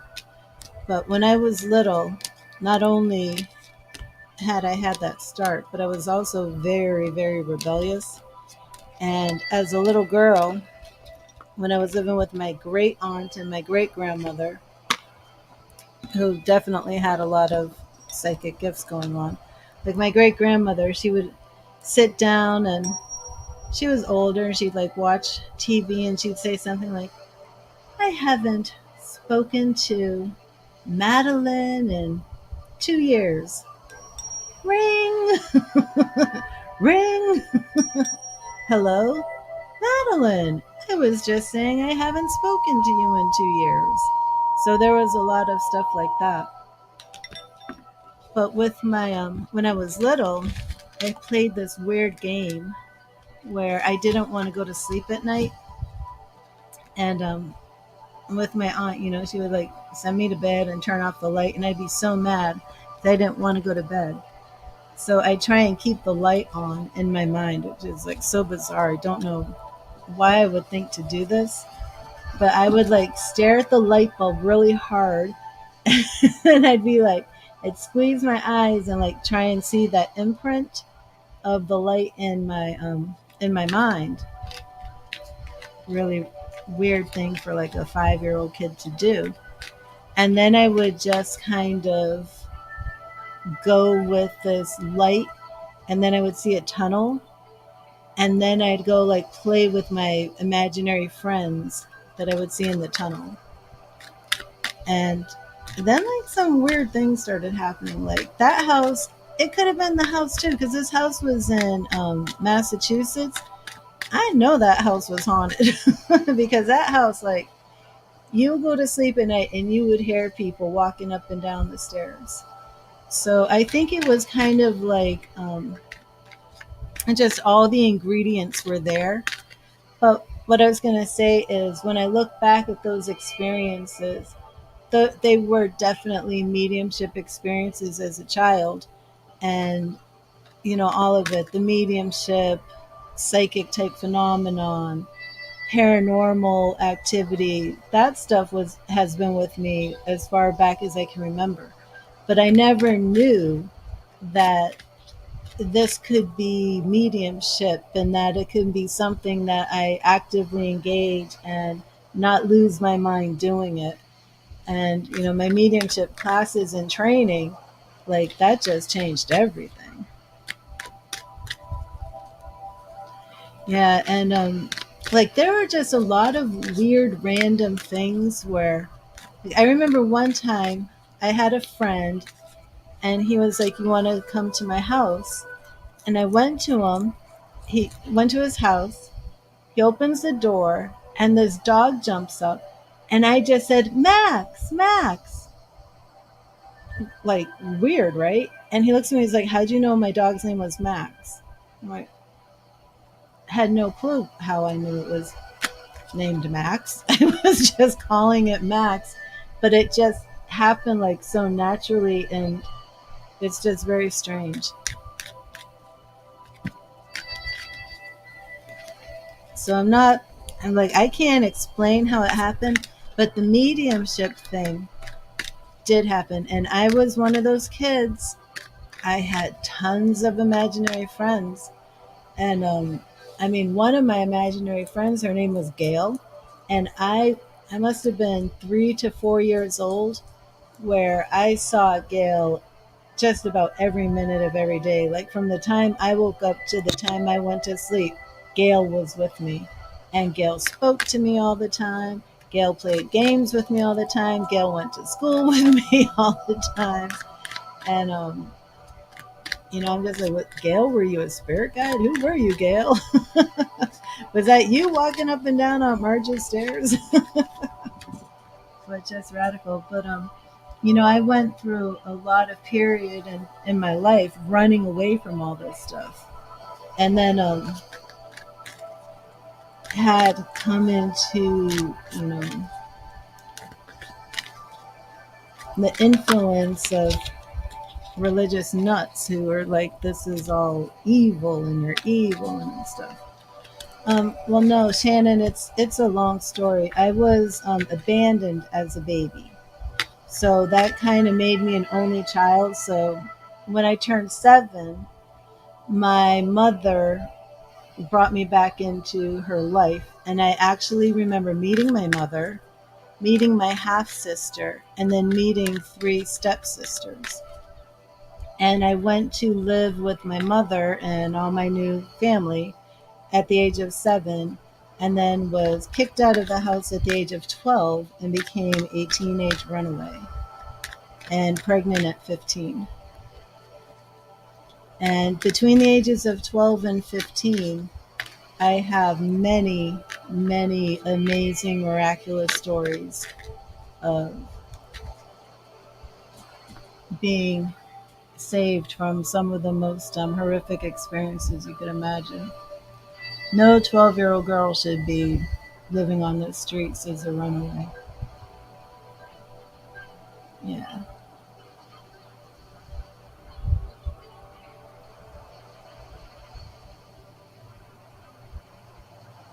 Okay, let me get these donations. We have Vicky. Okay, Vicky made another donation.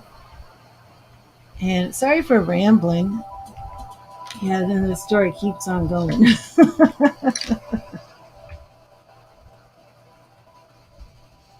It's Sarah, Vicky,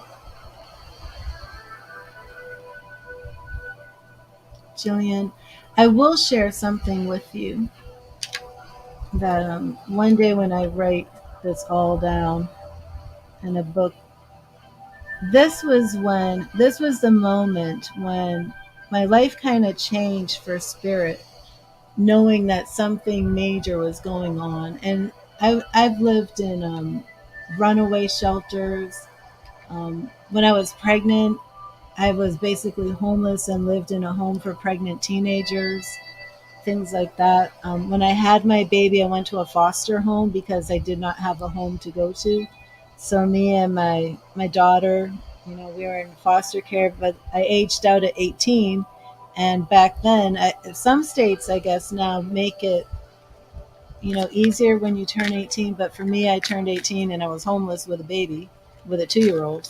Um, but during my days as a runaway, I had become kidnapped with another girl. And we had met at an emergency shelter for runaways. It was called Shortstop in Somerville, Massachusetts. I don't know if it's still there or not. I mean, this was like 83 or something like that. But, we're stupid and we're like getting dressed up and we're sneaking out of the runaway shelter and we're climbing down the fire escape. And then she's like, she has these friends that we're going to hang out with. And I believe the friends were like pimps. And here we are, like, 13 years old. So, long story short, the two of us ended up kidnapped. And I guess we had been like sold to this guy. And then he kicked the other girl out of the car. I don't know what happened to her. And then this guy took me to a city called Haverhill in Massachusetts. And it was so scary and terrifying and bizarre. And I was in this car and he was demanding that I get out of the car and go in his house. And I was frozen. I'm just absolutely terrified. And then I heard a voice. And this was like my first really confirmed major supernatural psychic experience, even though I had all these other things in the past. But I heard a voice very loud say to me, if you go in that house, you will never come out alive again. And then again, if you go in that house, you'll never come out alive again. And then the guy left, and it was very strange. And then the voice said to me again, he won't bring you in there by force. He will only make you try and go in there by your own free will. And I'm just like frozen. And he came out again after I heard this voice. He came out again and he was demanding I come in the house. And then he says to me, you'll come in. You'll come in on your own. You won't sit in here. I'll be in there waiting. You'll come in. And at the time, like I didn't know like crazy serial killers and all this stuff, but I am convinced to this day that this was some sort of serial rapist killer. I don't know. I mean, I was like 13. By the time I got up to, maybe I was 14, I'm not sure, but by the time I got up to his house, and the only way I knew it was Haverhill because when I left and I'm walking and I'm hitchhiking, trying to get back to Somerville, where I was in an emergency runaway shelter, so I didn't even know um, where I was, how to get anywhere. I passed this Haverhill fire station, and that's the only way I know I was in Haverhill. And I left this guy's driveway listening to this voice, and I'm like, what do I do? And this voice kept speaking to me, telling me where to walk, telling me turn right, turn left. And I kept walking, and this car pulls up to me with a woman inside. And she says to me, where are you going? And I said, I'm trying to get back to Somerville. And she said, I'm driving to Somerville. Oh my God, I didn't mean to start crying. And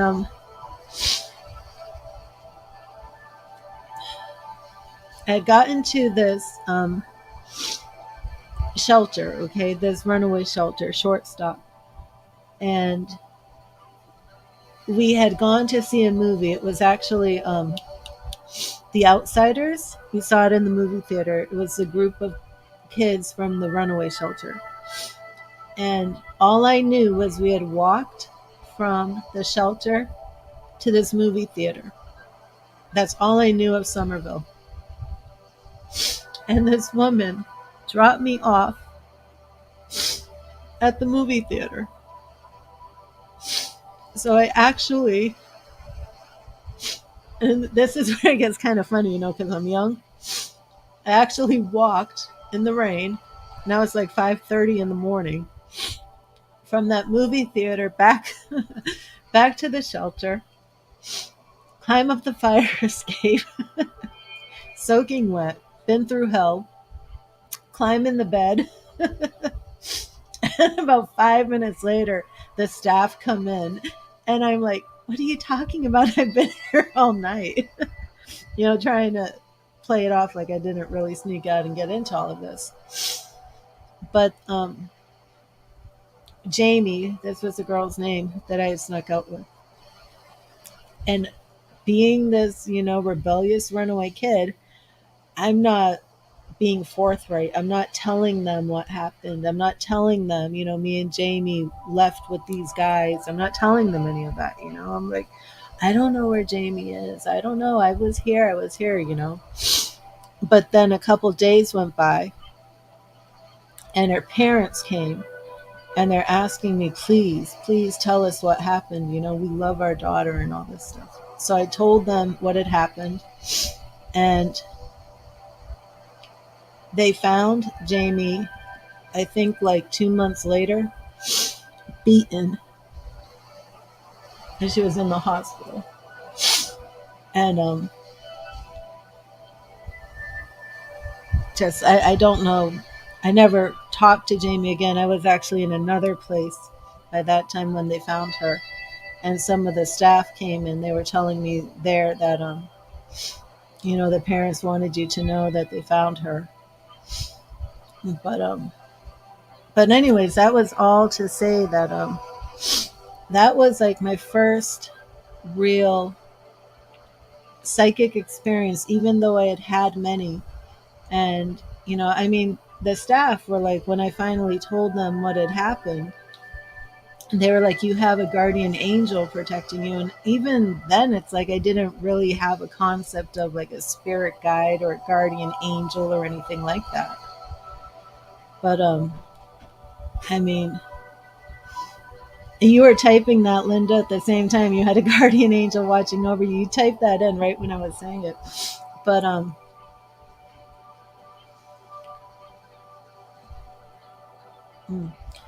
but that was the first time that I heard this. I heard that voice, and I've always been drawn to like any type of story that is similar to mine. It is there. That voice saved me. And if you ever hear the story of Colleen Stan, because I'm always drawn to anything, that resonates with my story, because when you're in this type of spiritual, like we're all here having this human experience. We're all spiritual beings, but none of us really know what we're doing, why we're doing it. It's like we just kind of have to learn from each other. But Colleen Stan was hitchhiking, and what was the abuser's name? I can't remember the couple's names. Let me look it up real quick. Colleen Stan abductors. Oh, Cameron. Cameron, what was his last name? Cameron and Janice Hooker. I should remember that right there. The hookers. Um, have you ever seen that? The girl in the box. She Well, I believe the voice was my spirit guide. Yeah, I know who my spirit guide is now. Um, but Colleen Stan, okay, and this is another story that, I mean, very, very powerful. But of course, if you haven't heard of her, there's movies on her. But Colleen Stan was hitchhiking. She was young. She was going from her home to California back in like the 70s when hitchhiking was very, very common. And this couple picked her up. Maybe they had a baby, or maybe they were just a couple. I think they were just a couple at the time. And she felt very comfortable, very safe being with this couple. But they stopped at a gas station, and she went into the ladies' room. And when she was in the ladies' room, she heard a voice say to her, "Climb out that window and run for your life and don't look back." And she ignored the voice. And when I heard her tell that story, how she ignored the voice, she got back in the car, and I think it's like within 5 minutes they put this box over her head and held her at gunpoint, and then kept. How long did they hold her captive for? Let me see. Wow, for 7 years, between 1977 and 1984. And it makes me think of two things. Okay, how many people, their spirit guides, their angels, are speaking to them saying, "Don't go there, don't go there," and people aren't listening, or they hear it and they ignore it. um, Even those stories, right, like 911, you've heard those stories, right, of people who said, "I just knew not to go that day," things like that. um, but how many people of us have that intuition and are avoiding these life and death situations, and we never know because we were saved from it? I think that for most people on earth, we're probably dodging serial killers and murderers and kidnappers and stuff left and right, and we never know it because we're just following our intuition, and spirit is just leading us, and we're just oblivious that we're being protected. But I think most of us are being protected, and that's why it's so important that we always stay linked in with spirit. you know the girl in the box, Shannon. So if you watch The Girl in the Box, if you ever listen to Colleen Stan give her story, she will tell you that she went into this lady's room in the gas station and heard a voice tell her to climb out that window and run, and she didn't listen to it. And it's just so important.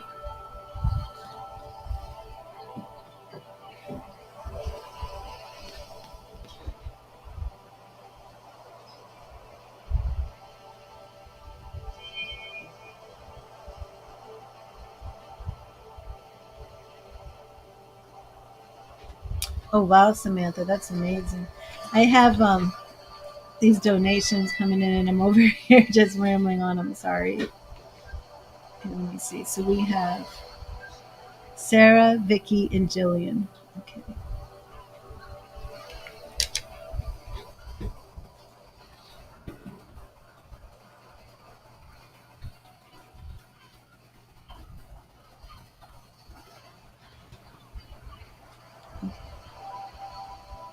And I didn't mean to be getting all teary eyed like this.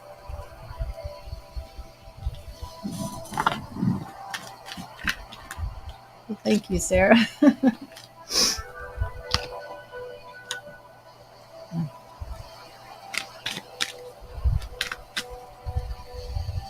Okay, let me get these cards ready for you.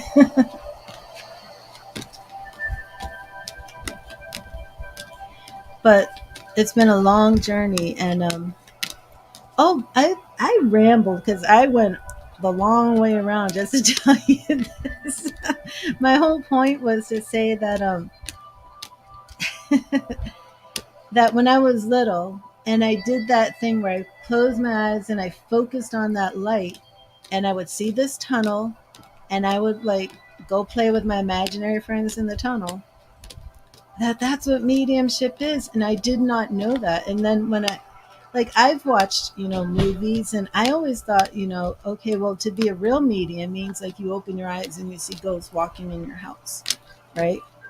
Or like something out of like Ghost Hunters or something, like not Ghost Hunters, but one of those shows where everything is paranormal. Now don't get me wrong, every place I live, those lights, like the electricity goes haywire everywhere I live. You know, I don't know if it's just every place that I've ever lived has faulty electricity or if it's something paranormal. But when I finally took my mediumship training, I didn't even know there was such thing as mediumship training. When I finally took my mediumship training, it was like you meditate to communicate with spirit. And I'm like, are you kidding me? Because this is like what I was doing when I was 4 years old. And that's what it is. It's like, it's all it is just,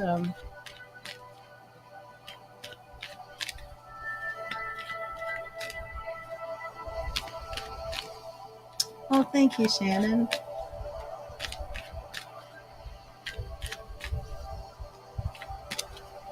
That's so sweet. Thank you. But yeah, that memory will always stay with me. And I've actually wondered, who that guy was and what has he done. And I can't, like, maybe possibly if I was to go back there and find that fire station, because I do remember it was up the hill to the left. I was 13 at the time, so maybe my memory makes it bigger than it was. I believe it was a yellow house, and it had a driveway that kind of arched around because he had parked down. There was like, it seemed like there was a yard on both sides of like the driveway. So I think I could remember that house. But as to like anything else, like I wouldn't know. But I've always just felt in my heart that like some real sick person was living in that house. Because I didn't go in, so I don't know. Um, that guy had actually paid money for me, so. And even looking back, it's strange that like some predator is paying money for a 13-year-old girl, but won't bring me into the house by force. But I mean, that voice started talking to me. That voice told me when to get out of the car, which way to walk. And then this woman just showed up and brought me back to Somerville, downtown Somerville, with the movie theater across the street. Like the only place I could have gone, it's like, and I've always wondered, was that a guardian angel? Like, who was this woman, or was she a human woman, and God somehow inspired her to just come pick up this girl? It was very weird, very weird.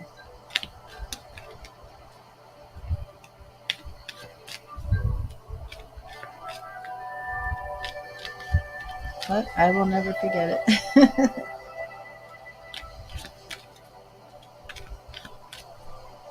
But that's why it's like, when I heard Colleen say, I think what it was I watched The Girl in the Box, and maybe there was a scene of it. And then I've noticed, like, in her interviews, like, nobody really hones in on that whenever they interview her. Like, I would be like, and that's why, like, I'm into the spiritual stuff, because I would be like, so tell me about the voice. What did the voice sound like? Let's talk about that. But it's like whenever I watch anything, and I watch like true crime and things like that, I'm always like getting hooked on all of the little spiritual things people are saying. And there's so many little nuggets of people seeing their loved ones after they were killed, or people who are looking for missing family members that feel their spirit had led them somewhere. One woman was on a true crime story, and I think it was her father went missing. She took photos in the woods, and when she went home and looked at the photos, there were images that looked like skulls. And she was like, look at this. They went back to the area that she had photographed. And when they dug every area that had like the skull imprint, very creepy, were parts of her father. But it was his spirit communicating with her to let her know where he was. And there's so many stories like that, especially when you look at true crime. And if you watch my mediumship, I said like the other day, like I did not know that as mediums we can set intention to the spirits that we're going to work with. And basically, due to my past, I've always been drawn to people. I mean, I've lived in group homes with kids that were throwaway kids with a lot of issues. That's who I was. So I've always been drawn to that. And now with my mediumship practice, I didn't know that I could set an intention of who I'm going to work with. And I do get a lot of suicide victims, a lot of murder victims. And I was in class, I was like, oh. And it was like, the woman who is teaching my class is like, she's an empath and she doesn't like to deal with the heavy stuff. And I was like, oh, well, I wish I had known that before. But it is all good. And my dream is that, you know, I'll be able to use this mediumship to actually really help people, whether it's, bringing healing through helping with murder victims, or even, reconnecting people whose loved ones took their lives from suicide. And the teacher that I have now has actually reunited people with lost loved ones. So that's where I'm looking for to bring in my mediumship. And I thank everybody here who's been helping me on that journey. Melody. Let me add you, Melody.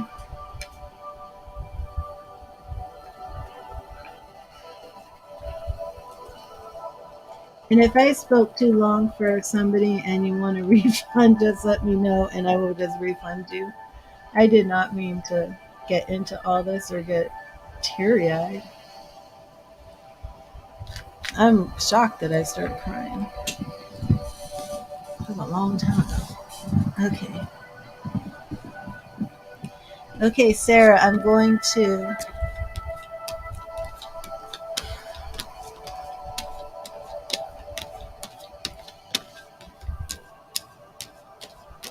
Am I gifted or have I just seen the face of hell? I don't know. I'm joking. Okay, awesome, Vicky. But yeah, I ended up getting far, far away from all of this, and this is demonic, and demons are fooling me and twisting the truth and all this stuff. But I really, once I really gave up all of those notions and just pursued me being who I am, that's when like all the madness kind of stopped. That's when everything just kind of got very normal for me, if that makes sense. Like when I was trying to not be who I am, things weren't normal. This is my normal.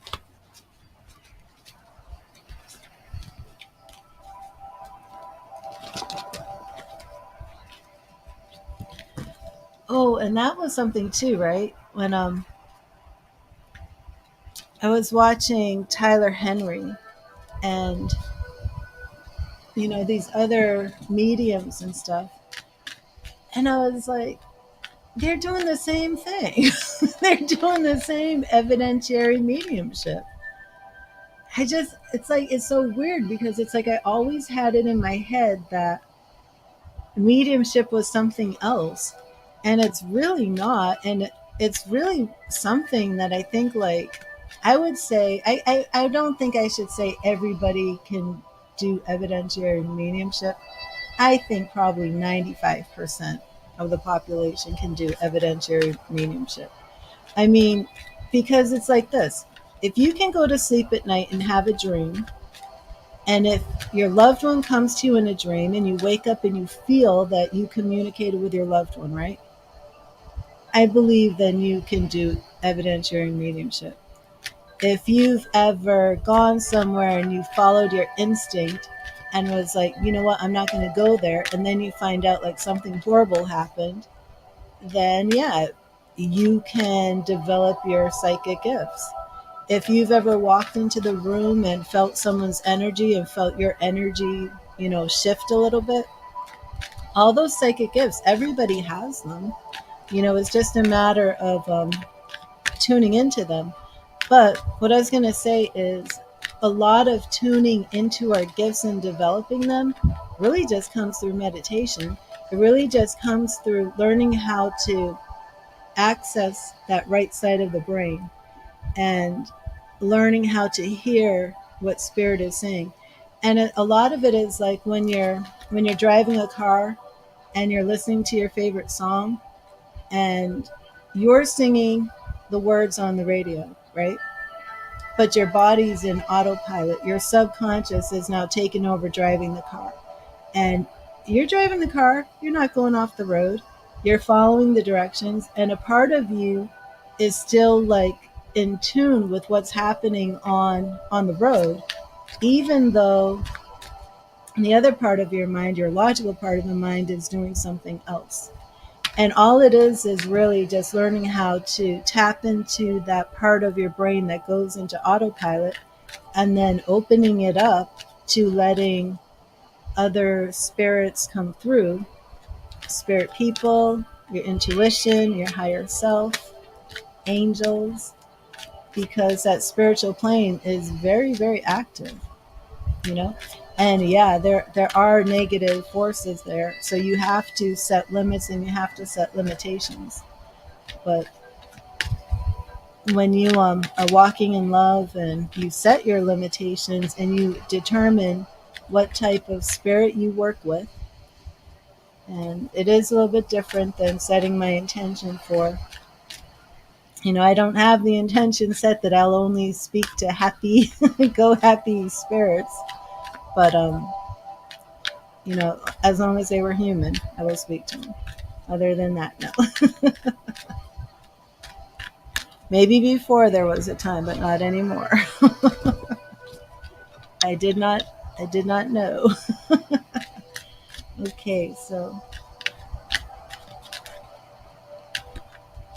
Okay, Sarah, type in your question. I know it's reconciliation, but let me know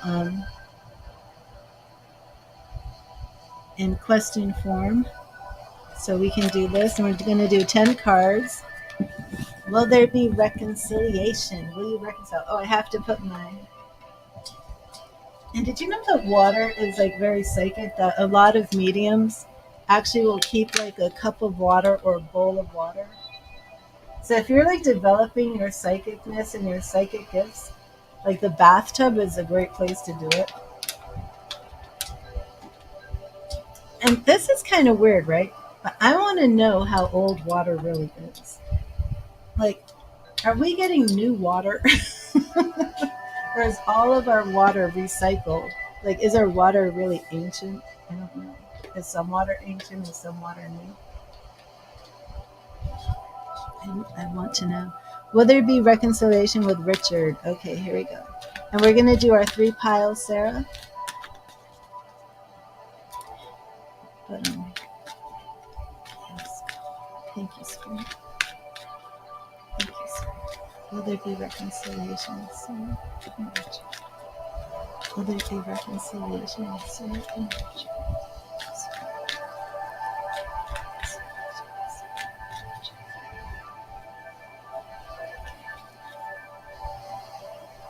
Pile number 1, pile number 2. I'm going to take some of this from the bottom. Pile number 3. Okay. Pile number 1, 2 of Pentacles. Interesting. Being at a crossroads, choice and change. Can also represent bringing things into balance. I wish my focus was working. But definitely choices. Ooh, the Magician. Ooh, moon water. Yeah, I like that. I need some moon water in a jar. That would be, I want some moon water. Thanks, Crystal. Oh, that would be awesome. Have some moon water. The Magician. The Magician. And of course, that's an air sign. I'm not sure if you know Richard's birthday, but the Magician represents Richard, and the Queen of Swords represents you. Queen of Swords. And that is you using your power, your intellect, your mind. The Magician, Richard has experience. He's a master in certain areas. So which pile do you want for our reading? Pile number 1, 2, or 3? Oh, thank you. He's a Taurus. Oh, Earth. Okay. Thank you, Failed.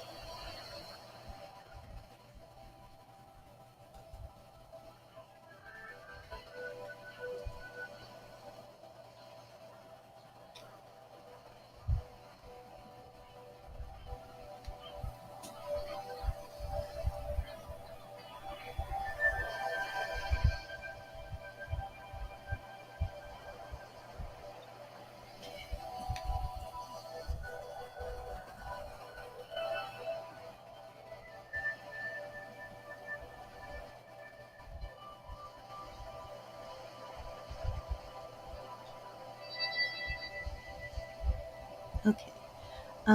Sarah, did you pick a pile? Oh, 3. Okay, there we go. So we're going to your energy here. Okay, so the Queen of Swords is now the present. We do 1 for the past, 1 for the future, then 2 on each. Hello, Rima. How are you? Knight of Wands in the past makes very good sense. Him coming in with that fast action, quick energy. And then future, 7 of Swords. Now that experience does come through, but the 7 of Swords is my lone wolf card. It is a man who is leaving the scene, taking his swords with him. He should be staying in the battle and he should be staying to fight, but instead he's running off the other way. Okay, so 2 for the bottom, 2 for the past. We have that Knight of Swords, and then we have 7 of Pentacles. So not only do we have the quick action, but we have this woman, and this does represent you, Sarah, looking over your land and choosing a new direction, making a choice which way to go. Also in the past, we have the Fool, new beginnings in the past. Interesting. Interesting for that new beginning to show up in the past. Okay, present, we have Queen of Swords, which represents you. 10 of Pentacles. 10 of Pentacles. So there is positive energy here too. Oh, and Queen of Wands. So you're the one really ruling this, the present. You know, you're the one who really sees the benefit of getting back together, the reconciliation. It does look like you're down with it. You can see this working out. You can see this relationship being a good one. We have him running away. Okay, so let's see what else we have coming for him in the future. Let's see if there's a change or if he stays with this.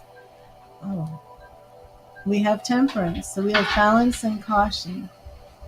Now that is interesting and a little bit surprising to me. And we have the Death card. The Death card can absolutely mean that that he changes his mind, or it can mean that it's over. So that's great, right? Okay, one more card. Oh, Page of Cups. Okay, because of this progression, I feel there is reconciliation, sir. Because we have him coming in, leaving the scene, leaving the scene of the crime, taking his swords with him. Temperance, caution and balance, but it can be patience. It can be just waiting it out. Death can mean ending, change, transformation. So number 10, the number 10 card is the big one. Will there be reconciliation? He comes in as the Page of Cups. That new beginning, offering love. So to me, absolutely looks like reconciliation. So let me know when it happens. Hello, Haley. How are you? You missed my sob story. Missed me up here crying. Sheila Fabulous. Hello.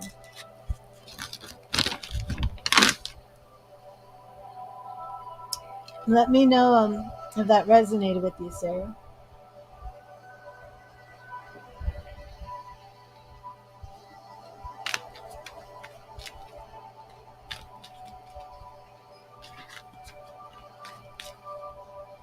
Oh, I'm fine. Thank you, Haley. And how are you doing?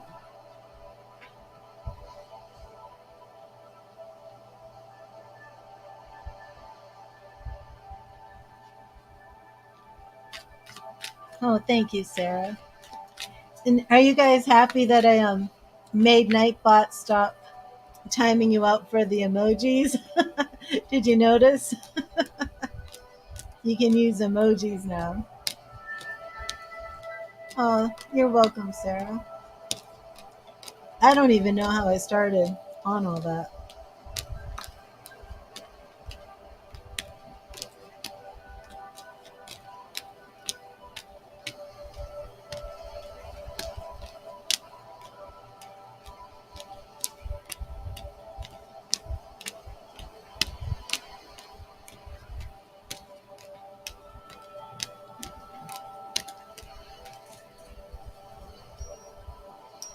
I know that mean mod Nightbot. Did I tell you about the woman who oh my gosh, she told me she was going to report my stream. She freaked out. She was all angry. I was like, what is going on? The stream ended. I got 2 emails from her, not just one, but 2, of her telling me that I had the worst moderators, that my moderator was so cruel to her that she was reporting me, and it was Nightbot. She was like, she wanted to ask a question, and Nightbot, my moderator, you remember that? But she was mean. And I was like, oh my gosh, I can't be responsible for what Nightbot's doing to you. But she was mean. She got ugly about it all.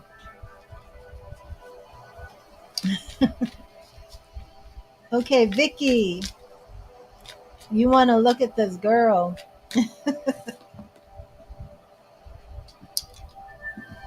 Are you still here, Vicky? Haley, I'd love to give you a card, but I'm on donations right now.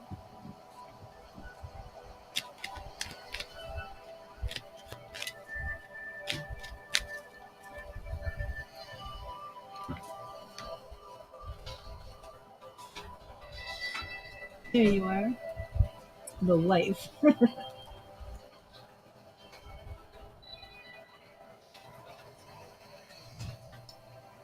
Wait, what was that? Should have told her to smoke some weed and chill.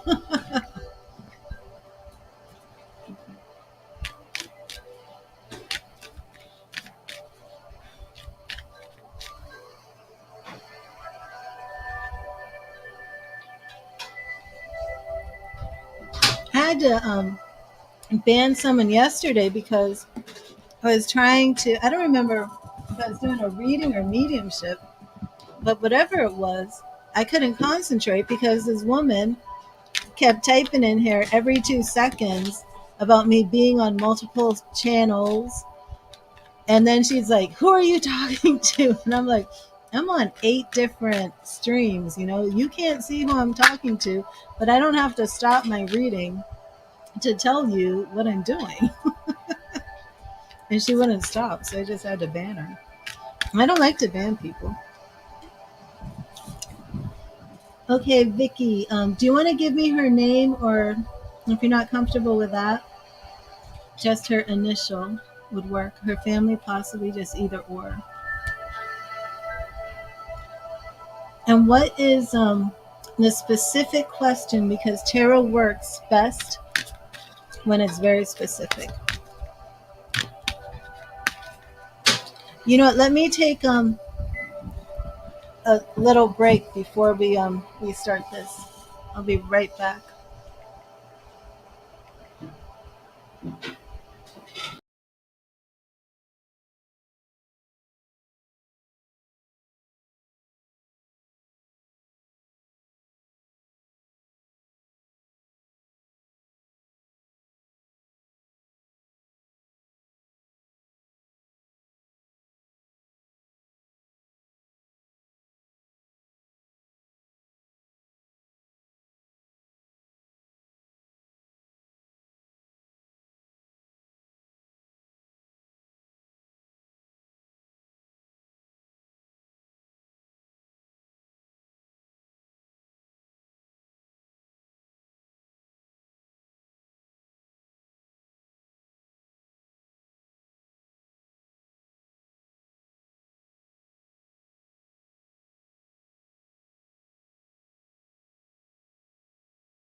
Okay, I'm back. Sorry about that. Goodbye, Karen. Okay, Nancy. Okay, awesome.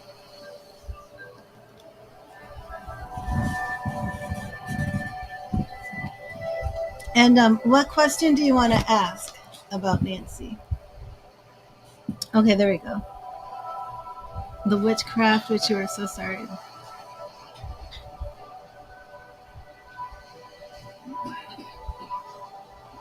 Okay.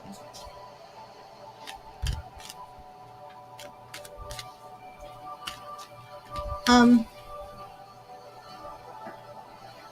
what did I say earlier? Nelia, Evelia. Is that how you pronounce her name? Evelia?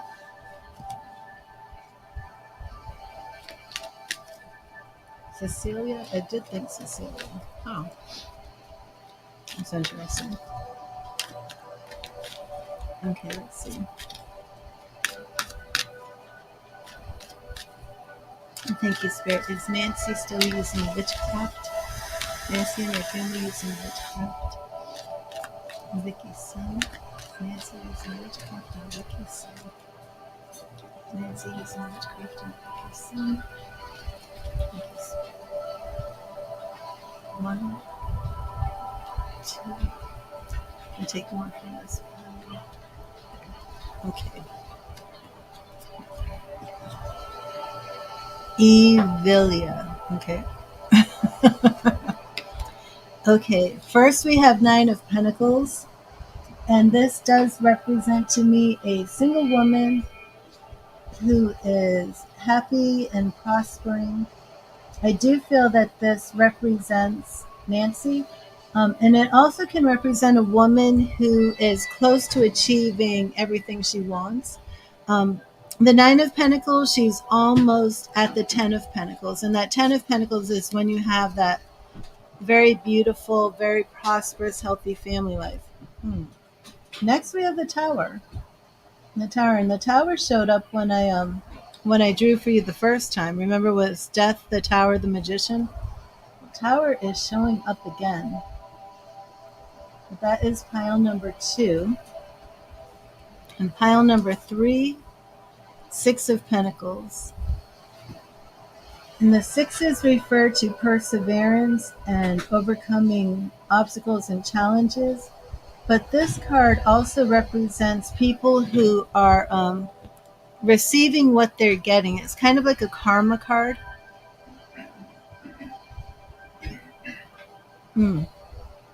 So which pile do you want? Which pile do you feel best resonates with your question, your intent, and Nancy? Number 1, Nine of Pentacles. Number 2, the Tower, meaning that you need to rebuild something. And of course, the imagery is very scary. We don't want to say that Nancy is like pushing your son out of a tower, you know what I mean? Because that imagery is scary like that. But it can just recommend and represent tearing something down in order to build something new in its place. We don't want to go, too negative. Or Six of Pentacles, getting what you're giving out, but it also can represent in financial need, needing a hand out, needing a hand up. I don't know if well, yeah, actually, that would represent her and the family because you said they were here legally, have the baby that seals the deal. That would be the Six of Pentacles here. Because we have these hands saying we need some help, give us some money, give us help. He's holding the scales of justice, dishing out the help. So that would represent that part of the question too. So do you feel you want to draw from pile 1, representing Nancy, pile 2, which probably represents your son, because in the reading for your son, remember I had the Devil followed by the Ten of Wands.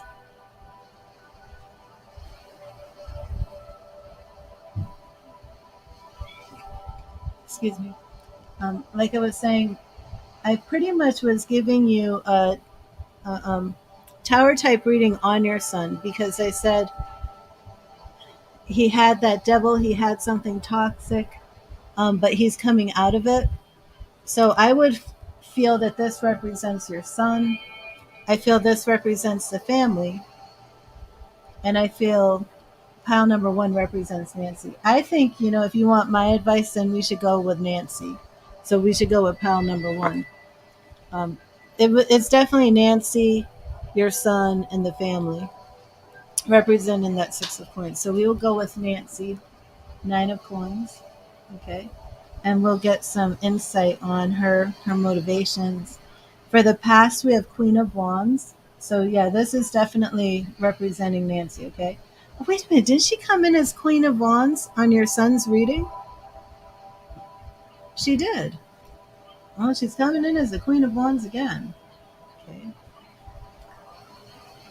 And you really did feel that maybe she used some sort of black magic to get him. Interesting. Okay, for the future, we have the Two of Wands, which means there'll be a choice to be made. You want to know about her or the family the most. Okay, so in the past, with the Queen of Wands, we have the High Priestess. We definitely have a woman here who is very spiritual, Vicky. She's absolutely very spiritual. She's the Queen of Wands. She's coming in as a High Priestess. She knows what she's doing. Yeah. And Four of Wands. Okay. And, did she use her spiritual power to create this family situation? Yeah, she did. She did. Does that necessarily mean it's evil? No. Did she set her intentions to manifest this? Yes. Yeah, she used her intuition to manifest this. Absolutely.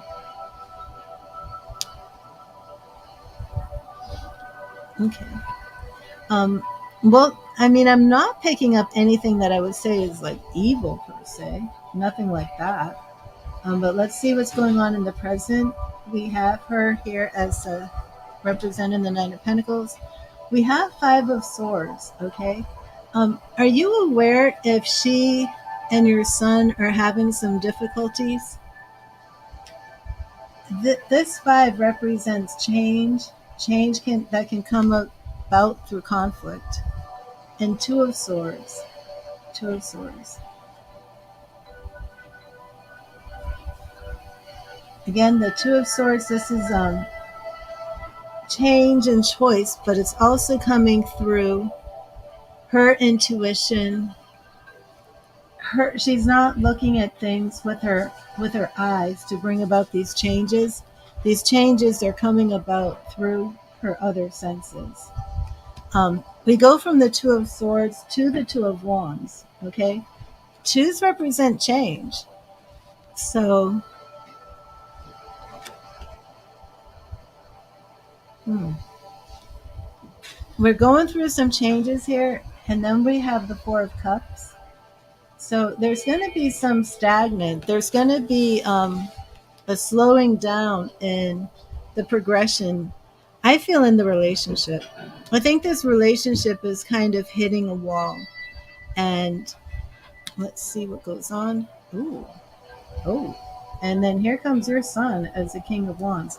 Now check this out. When we started this spread, we got the Queen of Wands, and we're ending this spread with a King of Wands. So, and again, the reading for your son.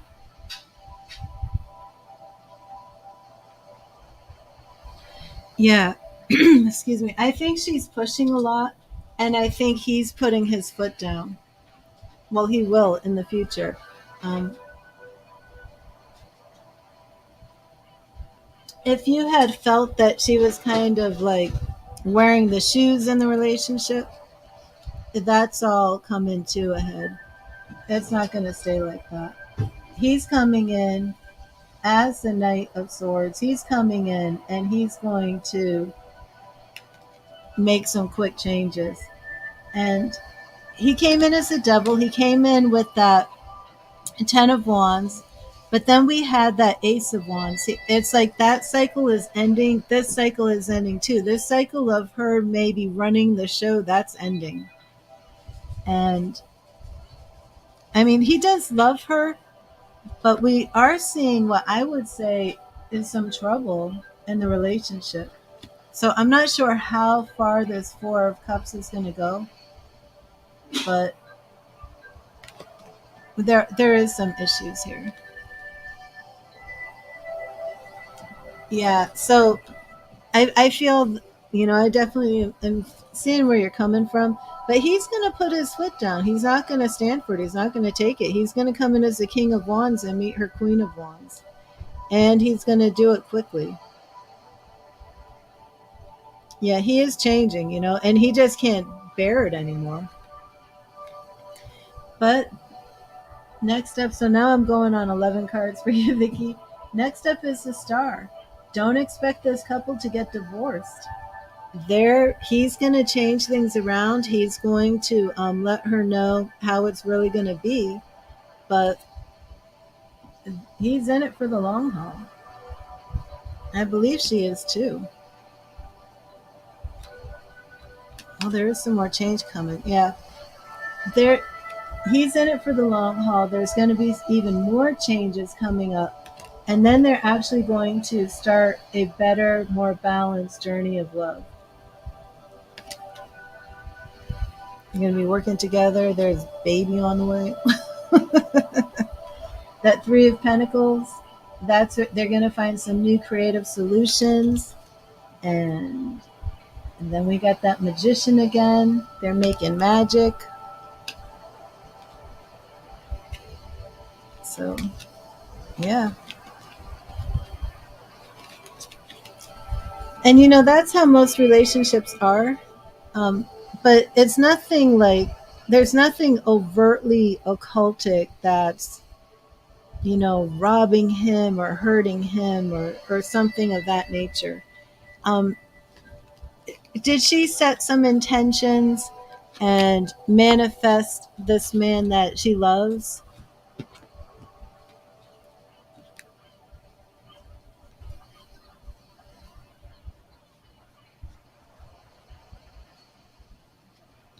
Yeah, well, that's going to change, And like I said, if you feel that she's running the show, he's not going to keep putting up with it. But these two really do love each other, Vicky.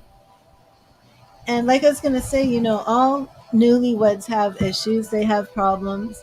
And it's about whether or not they're committed to each other to work through them. And they do have that. The stars showed up to show that they're growing.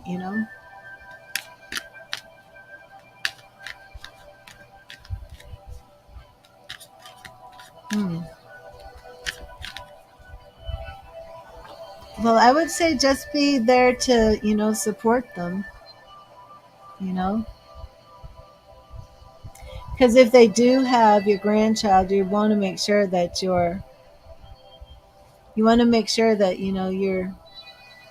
that they want you in your grandchild's life. And that can cause a lot of problems if you're so angry at her, it's going to be mama, you know. And it does seem that grandbaby's on the way. Because if you feel like you want to be there to support him when he divorces her, leaves her, I mean, maybe that day's coming, but that day ain't coming anytime soon. Not that I can see. So at this point, it's probably better to be more supportive of him, and maybe even try and have some sort of relationship with her.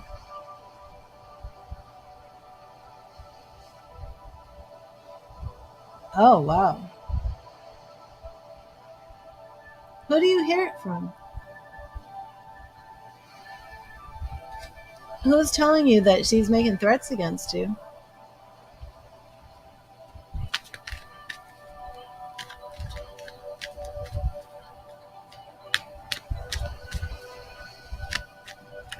Well, I hope that helped, Vicky. The main takeaways from this is that that your son does love her, um, and they're just on this journey, and things are going to get more balanced. They are going to get more even keeled.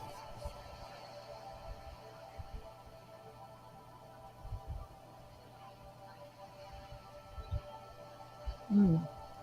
She won't even come to your house because, see, the thing is, you don't want to have such a fractured relationship with her, because angry moms can really make grandma's life hard. And when that baby's born, you're gonna want to be grandma to that little baby. So sometimes it's better to know what you know, and then show what you need to show. Know what you know in your heart, and keep that watchful eye. But at the same time, just be loving and kind and caring to her, so that, she does feel welcome. And then maybe that's all it will take too for things to change, you know, because maybe she can feel that what you feel, and maybe that's what's going on too. But I don't know. You said someone's making threats to you, so I'm not sure. It's like, that's not coming up in the reading. Next time we should do a reading on you and her together. Since you're saying that she's made threats, we should do that reading. But as for her with your son, she definitely and he definitely want this to actually be a real relationship. The good news is she may have been bossing him around and telling him what to do. And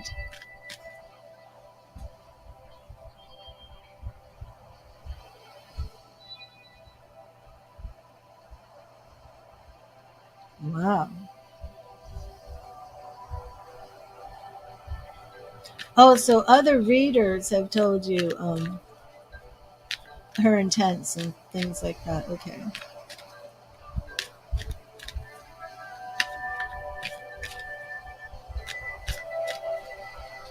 Well, she's not coming up as that bad to me, and it could be that she's already starting to change.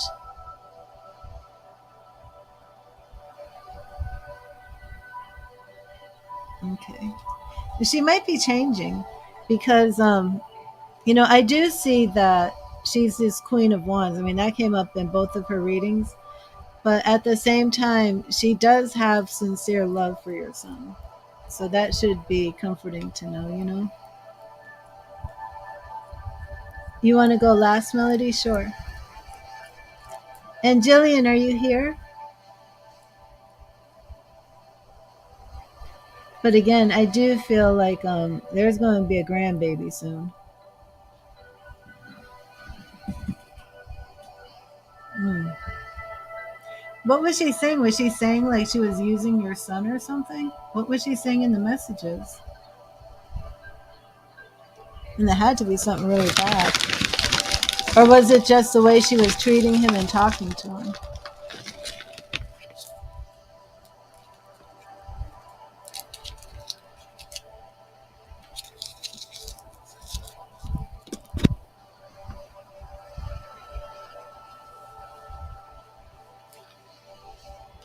Hmm.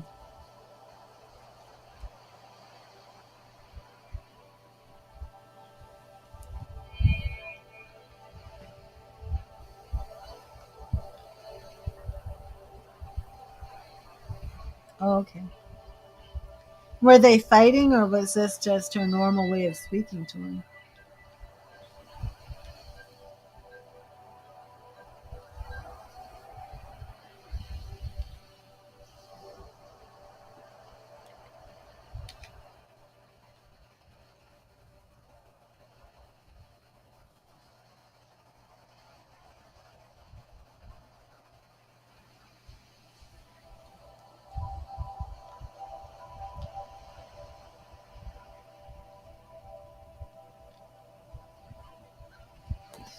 And see, that's a hard place too, because sometimes in a relationship, especially if there's fighting, your son's going to open up to you and then he's going to forgive her and act like everything's fine. But now he's just like told you all these horrible things about her. So that can pose a lot of problems in a relationship and in a marriage.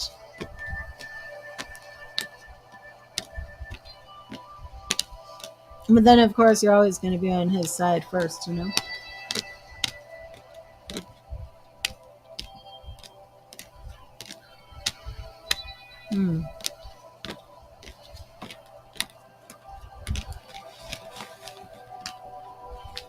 And he won't listen to you?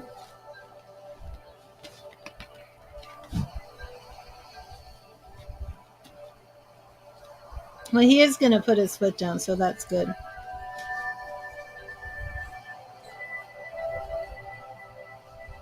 And maybe that's what it is, Vicky. Maybe it's you encouraging him to put his foot down. That's going to make sure he does it.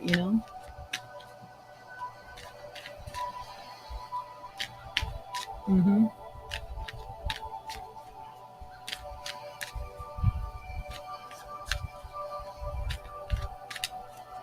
Yeah, and a lot of people, when they're young in their 20s, they don't think about that.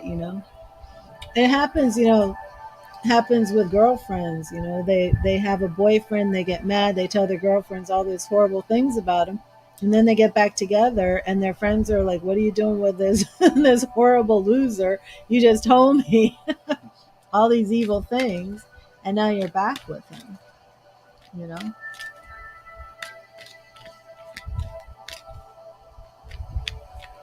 Hmm.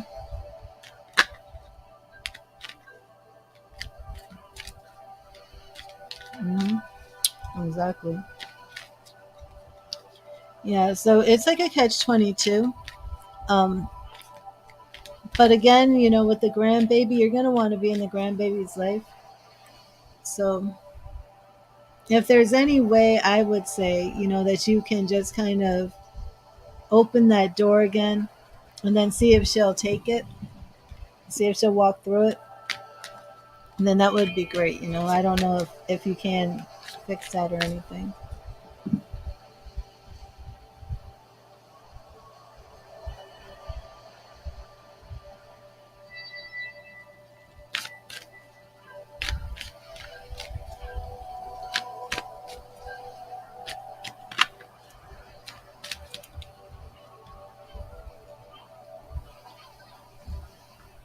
And that's creepy, and that's why I think our next reading should be something along the lines of how does she really feel about you? What kind of steps is she taking? Things like that. And I don't like that at all.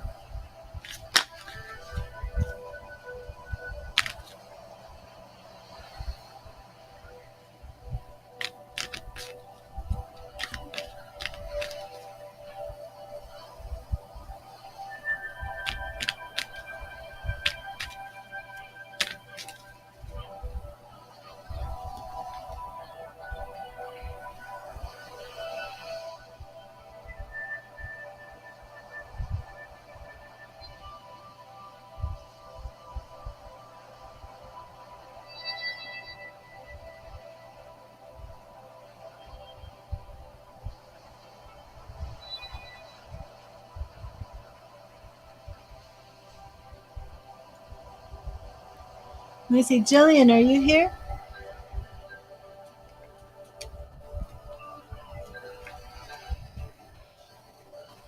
Yeah, I think we should, Vicky. Definitely want to know what's going on there.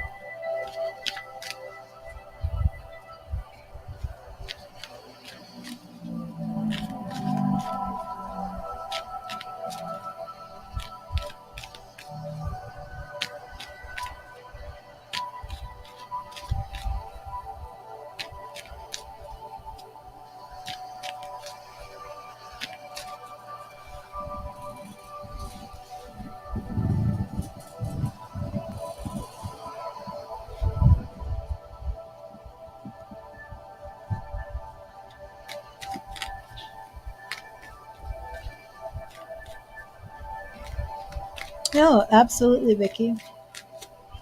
The private phone calls are 25 for half an hour if you want to do that.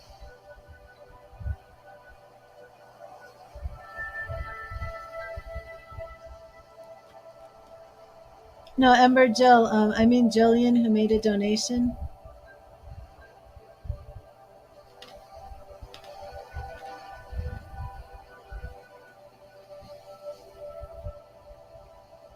But how are you, Ember Jill?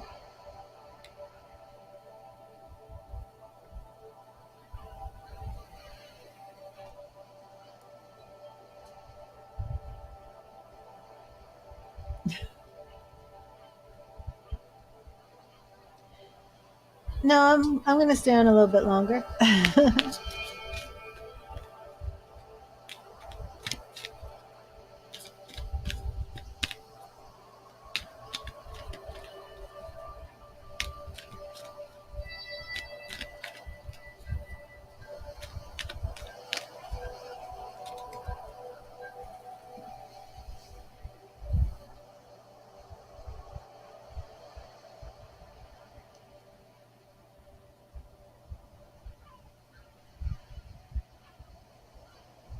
Okay, Vicky, awesome.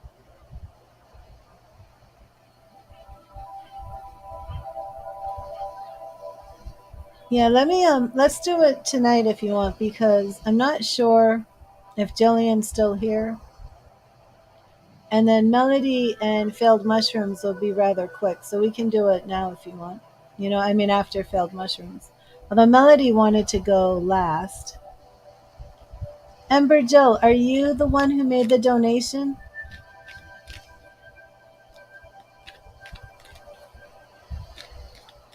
Oh, Ember Jill, you made the donation? I thought it was a woman named Jillian. Oh, sorry. I was ignoring you this whole time. Yeah, I have a lot of different streams going on. I have 8. So I have 3 on YouTube and then 5 on Facebook. Okay, let me clear the cards. I kept ignoring you. I'm so sorry. But I remember your last reading. That was awesome. That was awesome for your modeling and your career. Has anything transpired yet? So, Vicky, I will leave you with that, with love and light. And if you want to do the other reading tonight, just make the donation and let me know. Otherwise, we can do a private, whatever works for you. I will be here. I'm not going anywhere. I was like, no, Amber Jill, it's Jillian.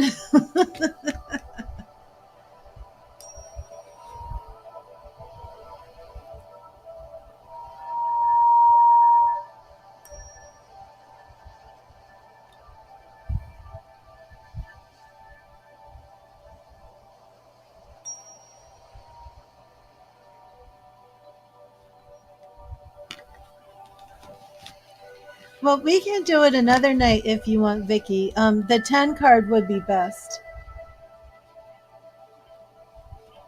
The in-depth one is really just about 4 cards. And because she's made threats and because of the seriousness of this and because there's a baby coming, I really want to look at this in depth with more than 4 cards. Okay. Oh, awesome. So you are seeing a shift. I'm very happy. Okay. How are Gregory, your boyfriend, the Taurus, and you going to be successful in your relationship? He keeps walking in and out. What's the future for you? Should you move on since he's pushing you away? Oh my goodness. Let's look. We're just going to sum that up with, should you move on from Gregory?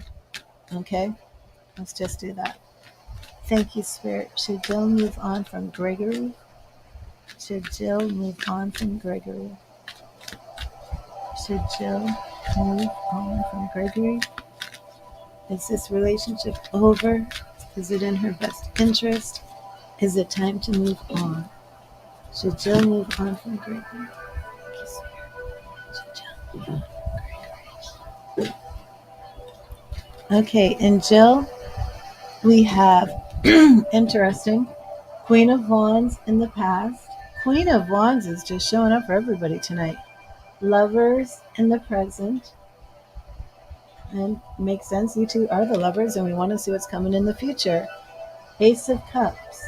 Ace of Cups. I'm going to go a little bit deeper to see more on this Ace of Cups. It could be new love for you in the future, or it could be a renewal of your love with Gregory. Past, we have Two of Wands, Page of Wands. Six of Cups is showing up. Jill, how long have you known Gregory? Hermit. Okay, future. Four of Cups. Nine of Pentacles. Ace. No, don't give up on him yet. You have a lot of new beginnings, but the Six of Cups showed up, so I'm wondering if you've known each other for years, such as being children or something, or teenagers together, something along those lines. But no, you guys have a lot of new beginnings. You have some things to work through, some issues. You are showing up as the lovers now. Oh, no, that's actually not as long as I would have thought from that.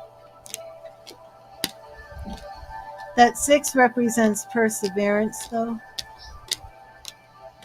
So even though there's obstacles, even though, and let me ask you this. Many times in relationships, right, people have fights, and like you're saying, he's walking out. But when he comes back, is he coming back and repeating the same problems? Or does he come back and you two made gains together? Have you covered new ground? Because in relationships, a lot of times when you fight, you pull apart, but when you come back, if you've done it correctly, you've resolved the issue and you move forward, and those things that you fought about are no longer issues. So in many healthy relationships, that fighting, I mean, walking out, if you have abandonment issues or something of that nature, it can be very, very hard. But if you're fighting, taking time apart, and then coming back together with and a little bit of progress, yeah, because that's what I'm seeing for you and Gregory. That the Ace of Cups is showing that, because it's very unusual to have the lovers followed by the Ace of Cups. But what that's showing me is that, just like I'm saying, you're in the lovers phase, maybe you're pulling apart, and then it comes as a new form of the love where it's growing and it's evolving. And if you just can't handle the walking out, maybe address that with him and say, maybe, if we're going to be committed, we can stop with the walking out because that's not working for me. But if there's progress and you're moving forward, then I wouldn't abandon the relationship. Not if you don't want to, you know. But you're the Queen of Wands. It's your decision. You came in as the Queen of Wands. You both came in as the lovers, and the future shows a lot of new beginnings. Um, there are several aces in the future. We had Ace of Cups and Ace of Swords. And that Ace of Swords really shows that not only is it new forms of expressing love, but it's also new ways of thinking about each other. And it's really just, growing. Yeah. So, and that is a different reading. What I did the reading on was, should you, um, move away from him? I didn't do a reading on why does he keep pushing away? Why does he keep pushing, keep leaving, things like that. But I mean, I hope that resonated with you. I hope that helped. Let me know if that helped, because I do feel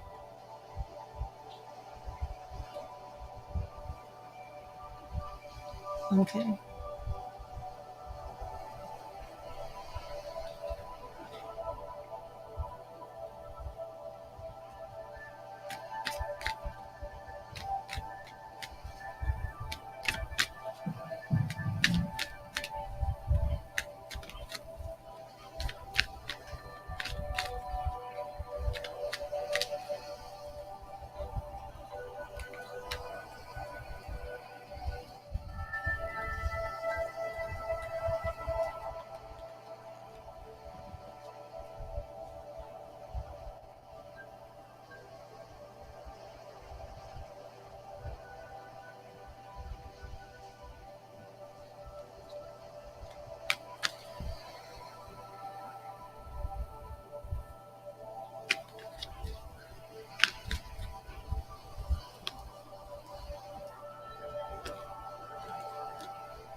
Oh, okay, Vicky.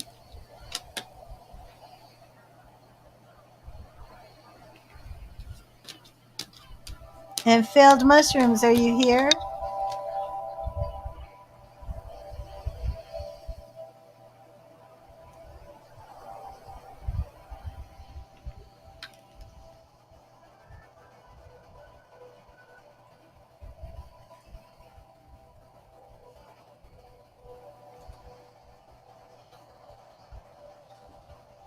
You're welcome, Jill. Now I might just call you Jillian when I see you again. I think I'm going to take another quick break. I'm chugging all this. This is my matcha tea for energy. This is my herbal tea that tastes like French roast coffee. Mm, it's so good. I gave up coffee years ago. I used to drink like 2 pots of coffee a day. I loved coffee. Oh my gosh. But I have heart problems. So, failed mushroom's name, that's a funny story. He came in here as failed multiverse, right? And there was a woman in here, and the problem was her ex was doing mushrooms. And I couldn't get it out of my mind. And every time I saw failed multiverse, I was calling him failed mushroom. So now he's failed mushrooms. Just want to see what's in store for the weekend. Oh, awesome. Awesome. Okay, let me do this first and then I will take a quick break. But I'm going to also give you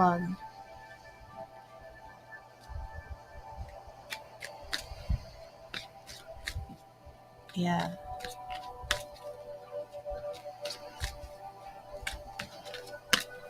Yeah, so I've been calling him failed mushrooms. But now that's really his name. Okay, so let me see what we've got going on for the weekend. And that's your spirit message, and then we'll draw some more. And I will just stick with the Heaven Faith Tarot for you. Failed. Thank you, Spirit. What do you have in store for failed mushrooms this weekend? What do you want failed mushrooms to know? What do you want failed mushrooms to know this weekend? What do you want failed mushrooms to know? Thank you, Spirit. Okay, failed mushrooms. We have Ace of Swords. Ace of Swords. New beginnings. That sword energy is all about your mind. So there is a situation where you're being called upon to use your logic, use your reasoning. I don't feel like you ever give a real emotional response anyway. I mean, you're a Gemini, so I don't feel like that's really part of this. Seek clarity in your situation. A clear vision is your roadmap to success. But basically, definitely new ideas, new concepts to solve these problems that you're facing. And this weekend, I feel that you will be presented an opportunity where you will solve a situation by pretty much mapping out the course of, your success, okay? But now I'm going to look a little bit deeper. That was what Spirit wanted you to know about the weekend. But now let's look into like what you can expect this weekend. What's coming? Thank you, Spirit. What is coming for failed mushrooms this weekend? What is coming for failed mushrooms this weekend?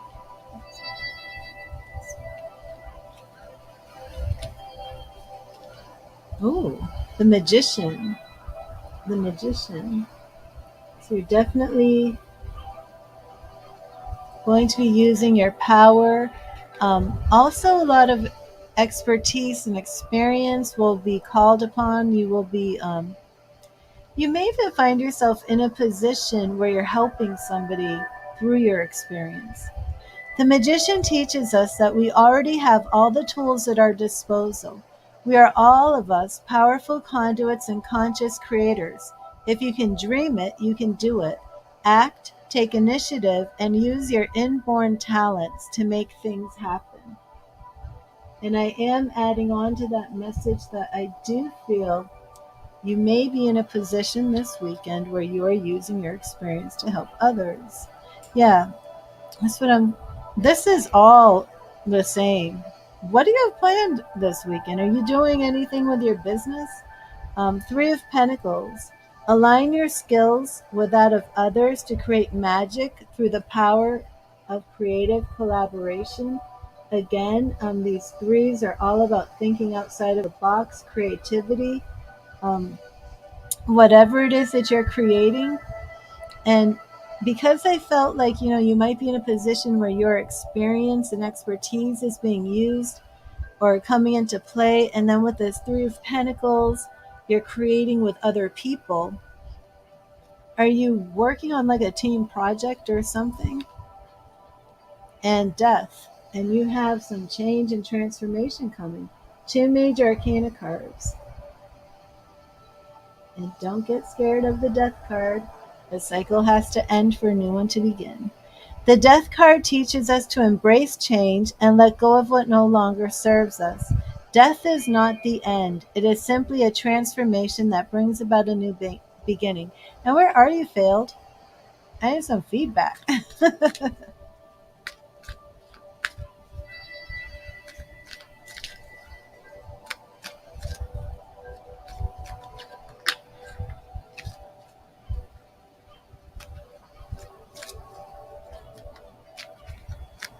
There you are. So do you have any projects going on this weekend?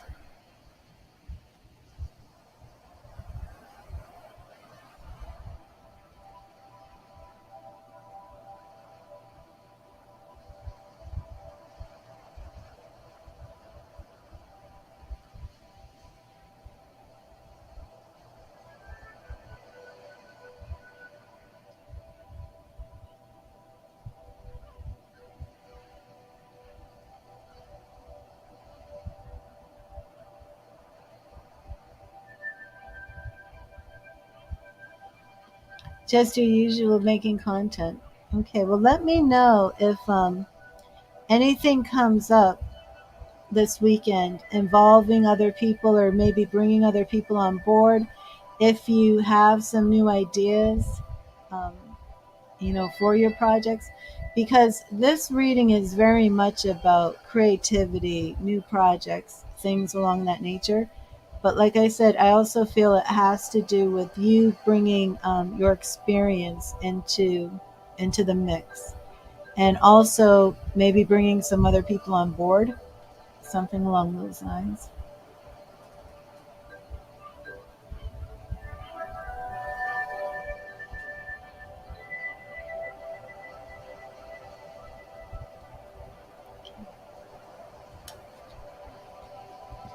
How did that resonate with you?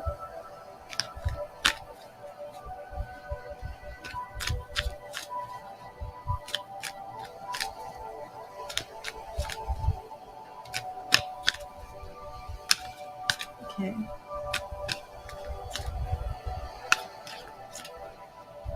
Yeah, but that energy is there this weekend. That energy will be there. So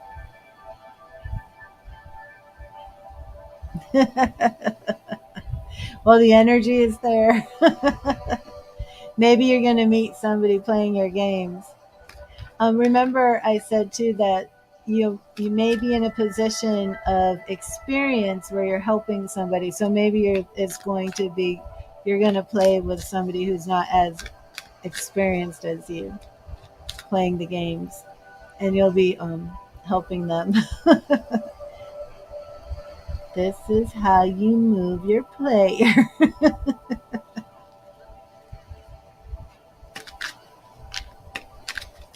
This is a controller.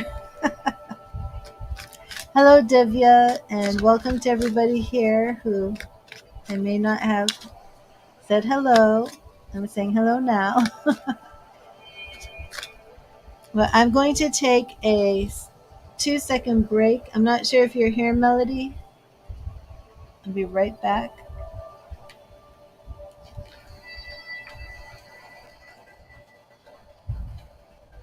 And if anybody sees Melody come in, you let her know that I'll be right back.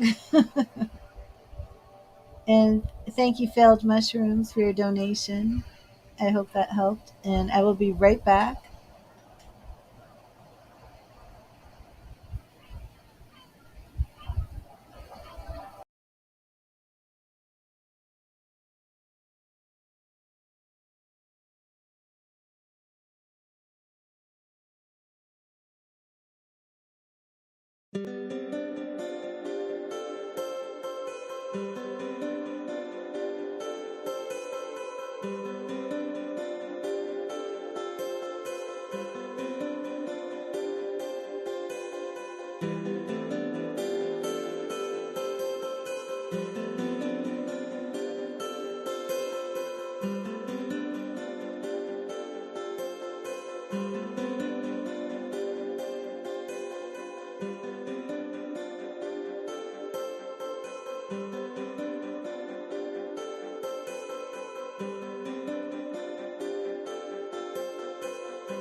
I am back.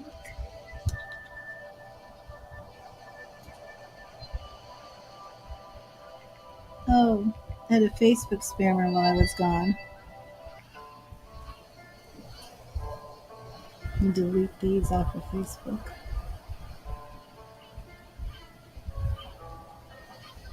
Sorry about that. It can't leave for 1 minute.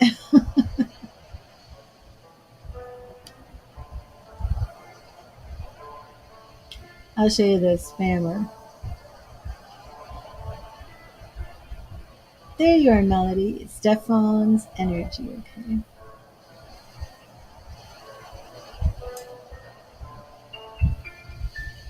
I have to delete this. They've actually sent these messages to everybody in the chat. Okay.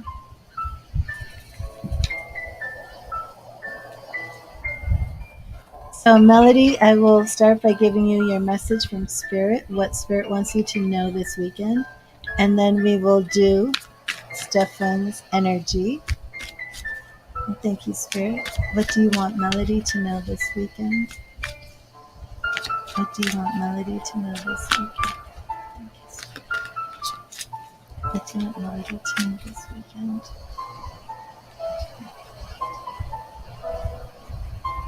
Thank you, Spirit. Oh, isn't it horrible, Vicky? Okay, in Melody, we have the Three of Swords. So this weekend, if you feel hurt by lost love, if relationships that didn't work out the way you thought seem to get you down, the memory of that man, if it's just really weighing on you, it's time to think outside the box and really just try and move on. Time heals all wounds. Don't let your sorrows define you. And I love this picture of the Three of Swords. In many tarot decks, it's a heart with three swords in it, like a dagger. But in this one, it's this woman, and she's holding this rose, almost like a memorial rose. And it's like she's haunted by the face of her lover. And of course, that could mean, a woman whose lover has passed. But it can also mean, a woman whose heart really hasn't healed from a breakup, something along those lines. Okay, so no, I'll go to Gilded for your for Stefan's energy. And I will clear and charge these cards. And how are things going, Melody? Did you have a good week? So this weekend, I do feel that message is saying, don't get too sad about anything. Hello, Myra.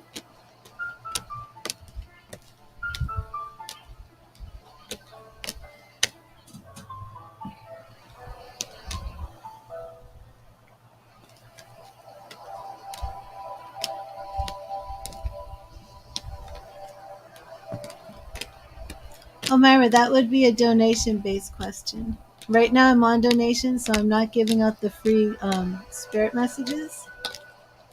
I give the free messages to everybody when I'm not on a donation.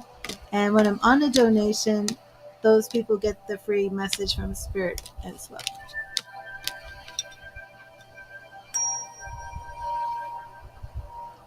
Right now I'm doing Melody's reading. And then I will be doing Vicky's. Hello, Heather.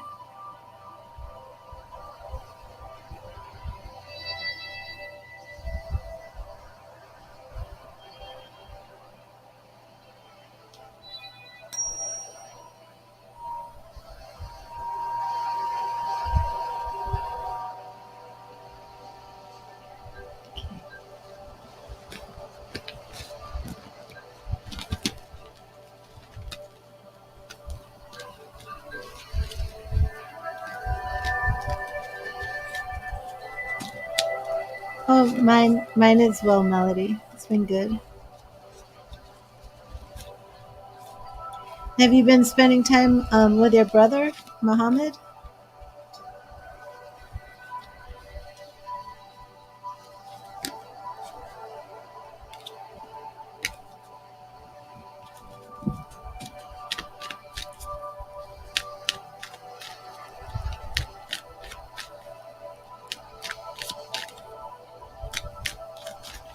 Hi, Kayla. How are you? Welcome to the stream.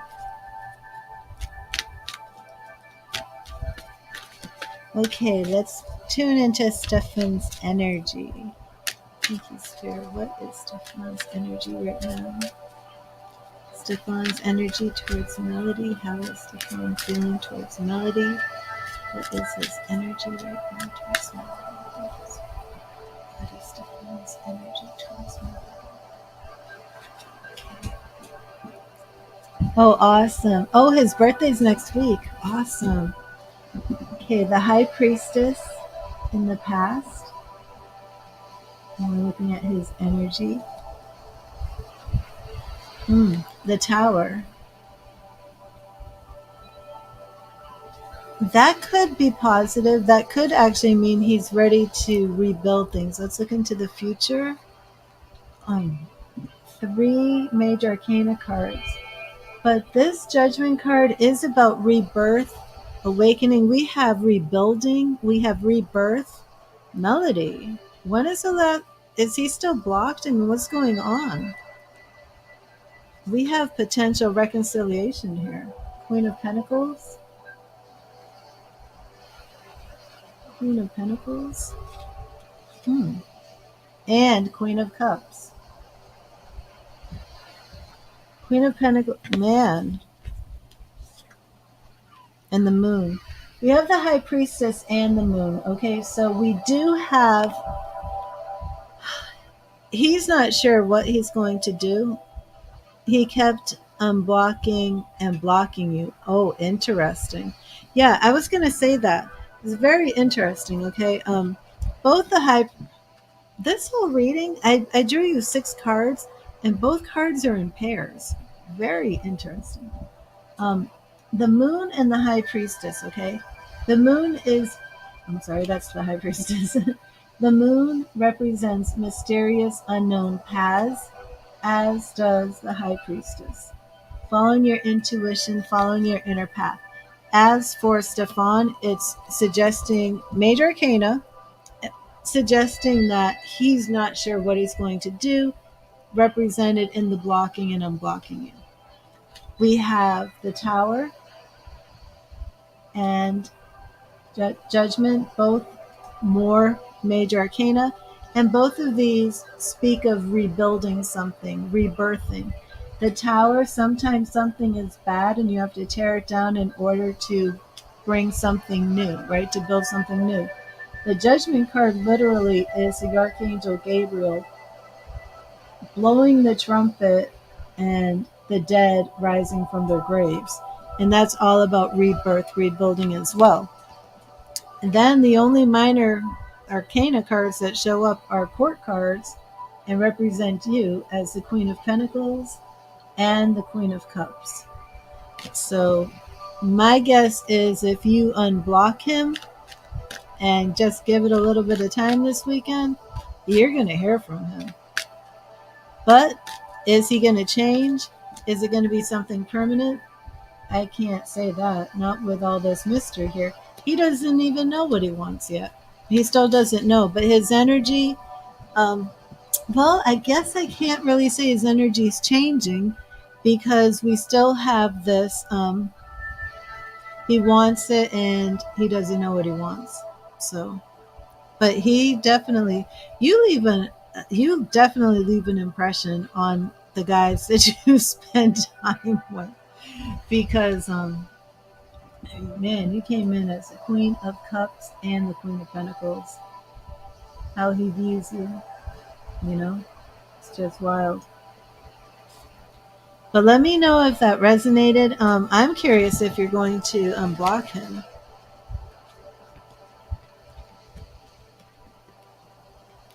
But too much mystery there with the High Priestess and the Moon. He doesn't know what he's going to do. But definitely if you unblock him, he's going to reach out.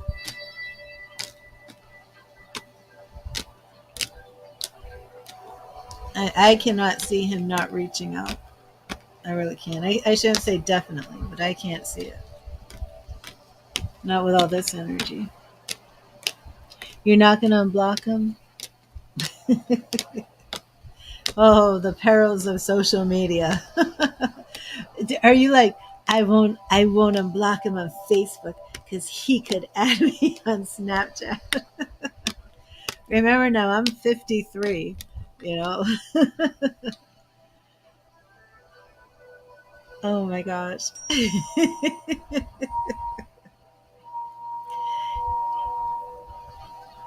That's awesome. But you're welcome. At least you know he's still suffering, Melody. He's still suffering and he can't get you out of his mind. So that's worth something, right?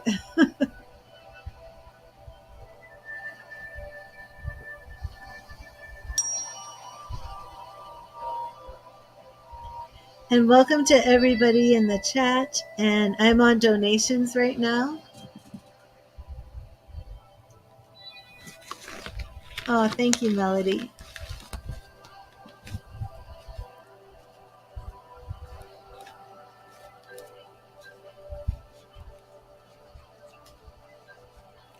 But yeah, I'm well before the days of social media and Snapchat. Or, I texted him. He hasn't responded in 5 minutes. I think it's over.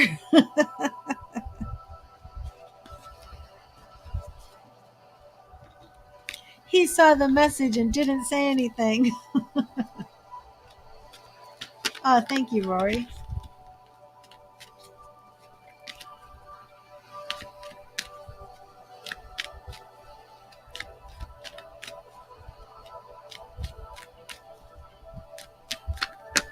Yeah, it does run in my family.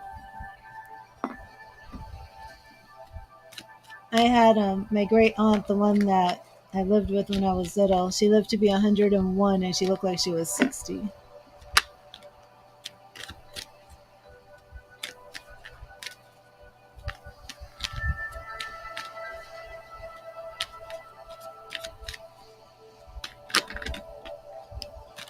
Okay, Vicky. Vicky. I think I'm going to stick with the Gilded Tarot. I wasn't even going to use the Gilded Tarot. I was just going to use the Heaven Faith Tarot. But Vicky, I'm going to get you another message from Spirit.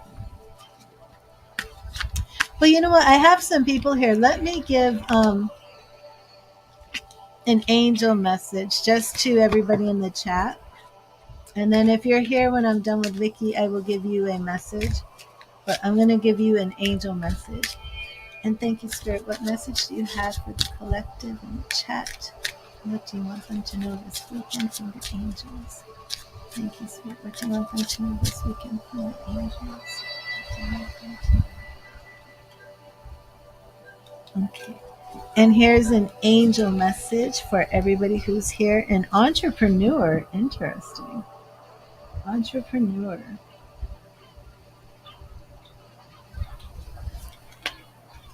Self-employment suits your disposition and intentions. Working for yourself allows you to better follow your intuition and divine guidance. We are your co-workers and teammates who remain loyally by your side to ensure your success in all ways. So if you're here right now and you've been thinking about maybe being self-employed, going into a side business venture for yourself or a full-time self-employment, the angels are letting you know that they are here to support you in your endeavors. Where is them? Let me put these in here real quick. My little mesh bag.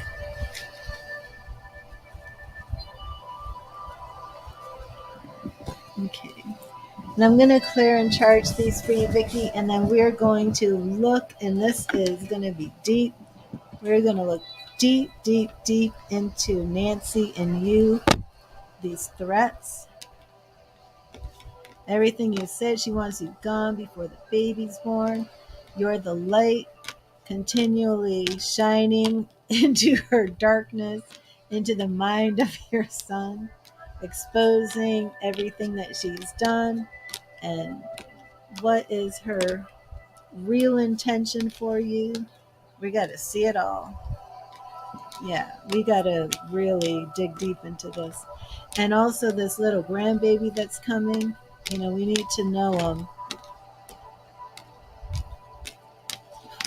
Because, I mean, you can't be removed from the situation. You know what I mean? You're the one who is there for your son. You're always going to be there for him. You're his mom. You know more than he knows. And you can see that there's these problems just right under the surface, ready to explode. But at the same time,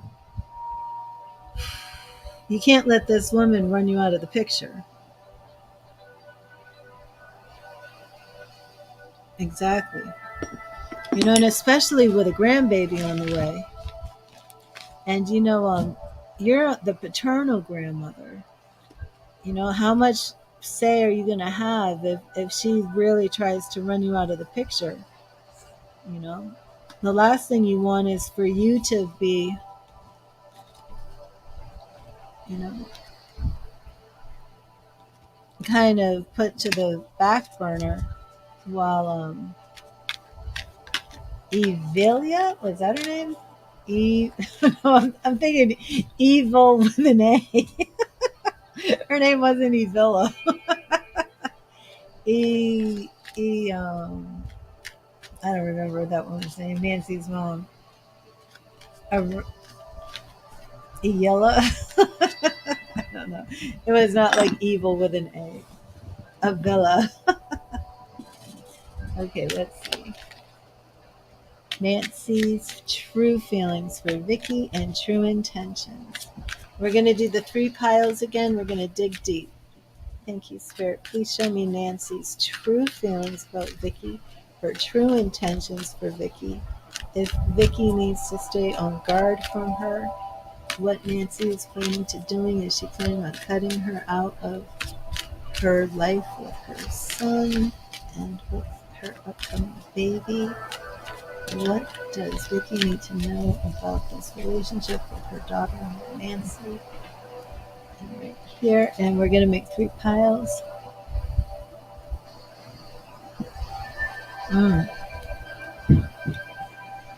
Is that really her name? Oh, it is Avilia. And I just said, what did I say? Evil? I don't remember what I said. Evilia. That was the name. Ooh.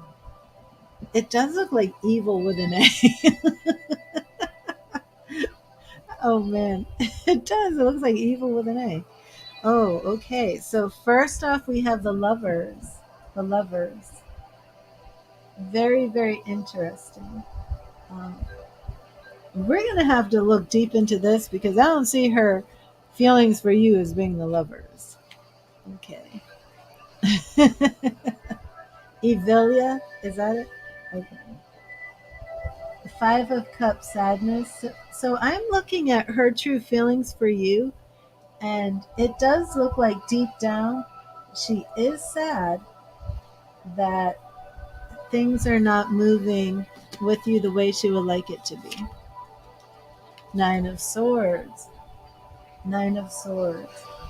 Okay, now this picture, I think this picture really shows a lot of it. Okay, let me hold this up for you to see. This is a woman who's in her bed,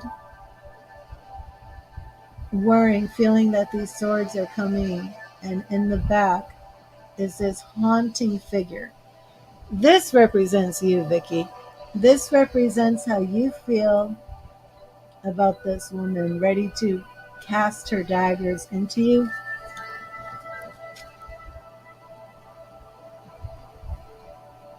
The 5 of Cups represents Nancy for sure. And it may be a little shocking, but she is sad. And it could just be that she had this vision that things would be different when she got married. The lovers may very well represent your son and his marriage and the belief that, you two would be able to work this out. But do you want pile number 1? The lovers, which I feel represents your son and her, the marriage. Number 2, the 5 of Cups is sadness, feeling that things did not. You know what? I'm going to change this.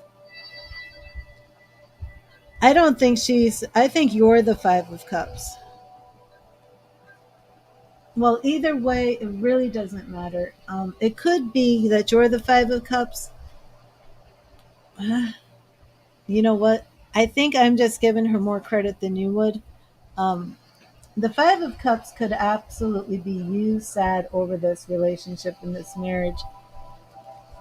If she's as bad as you think, if she's as bad as you say, then she could be the Nine of Swords, hoping that you're in your bed up all night and she's in the back. Either way, it's kind of like the same, but do you pick one, two, or three?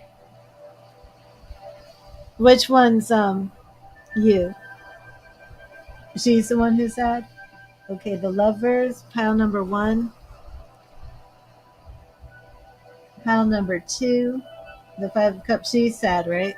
Not you. And then three, the Nine of Swords. You've heard death threats, okay. Yeah, so, I mean, they all mean the same thing. They're just different angles and different aspects of the same situation.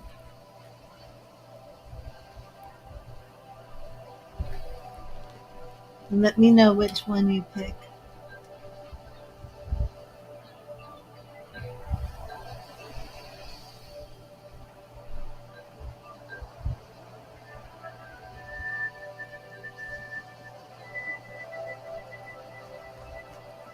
The Lovers, Five of Cups, or Nine of Swords? One, two, or three?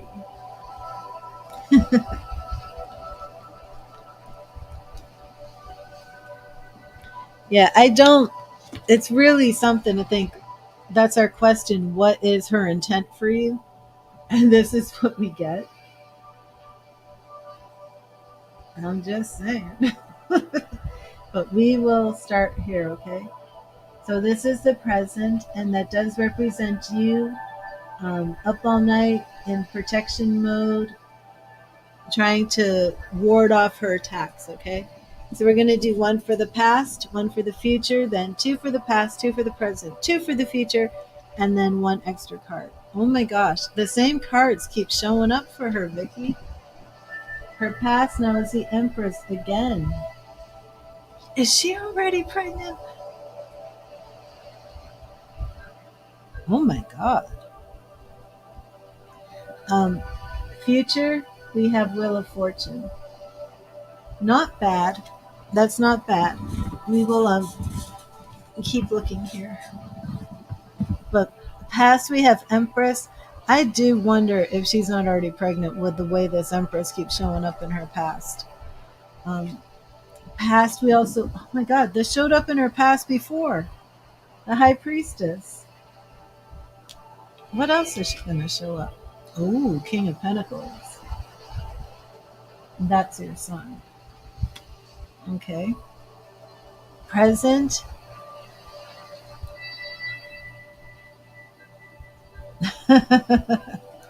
um, Present, we have the Nine of Swords. Same cards are coming up, Vicky. Ace of Wands. Three of Pentacles.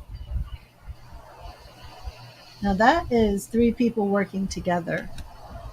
Interesting. I do have this feeling that deep down she wants to have a relationship with you. Maybe it's the control, maybe I'm not sure that motivation. We can look. Wheel of Fortune.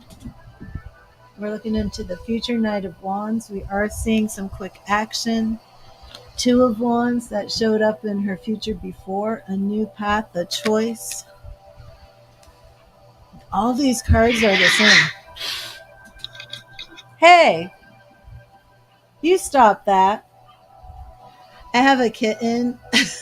She's let me see, November, 5 months old, and my 10-year-old cat does not appreciate having a 5-month-old kitten messing with her stuff. The Star again.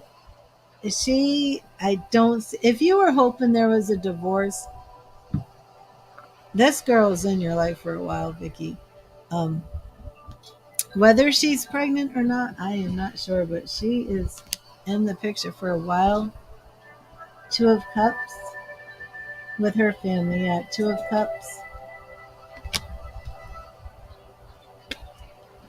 Okay, so is she out to kill you, or are you just worried that she's out to kill you?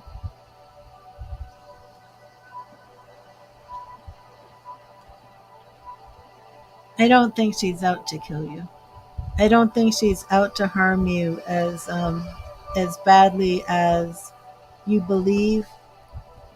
Um,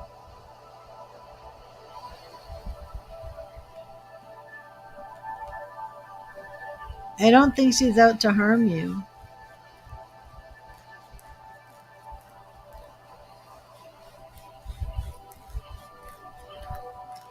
Empress, High Priestess, King of Pentacles in the past.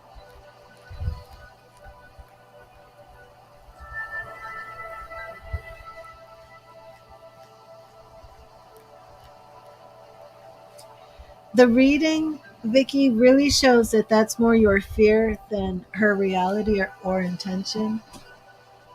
She comes in as the Empress. She wants this relationship to grow. She wants this to be healthy, nurturing, loving. The High Priestess, um, she's following her intuition that I think she's in a way scared of you, Vicky. You know, I don't think she knows what your intentions are, and I think she knows that you want her out of the picture. King of Pentacles, that is your son to her. Either way, this either represents what you believe she wants, and it also represents what you feel she's done. That she should be what?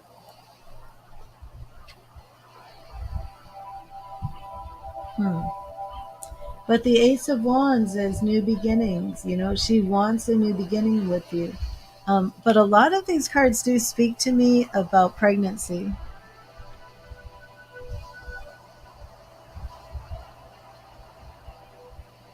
Hmm. Does your son agree with the things that other readers have told you? Like, has your son confirmed anything that the other readers have said? Hello, Barbara.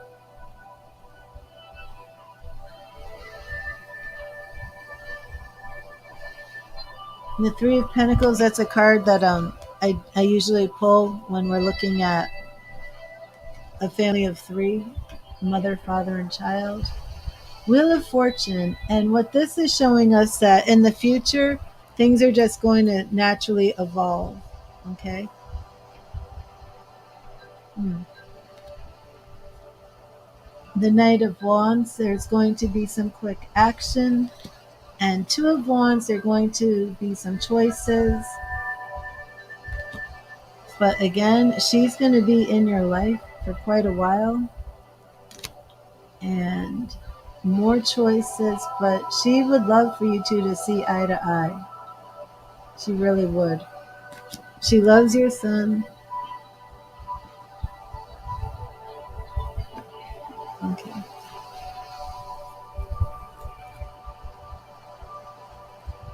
She's not as bad as you fear, Vicky. She really isn't. I don't know if she was in the past. It hasn't come across that she was. Is it only readers who've told you about her family being in the occult and stuff like that? It's nothing is showing up here that like anything that you should even really be that concerned about, because even the stuff in their relationship that they need to work out, they're going to work out. But that star showed up in 2 readings or 3. But that star is showing that I mean, this is very positive. It's very good, Vicky, and you should be happy. You should be happy, even though you don't particularly like her. You should be happy that she doesn't have these horrible motivations.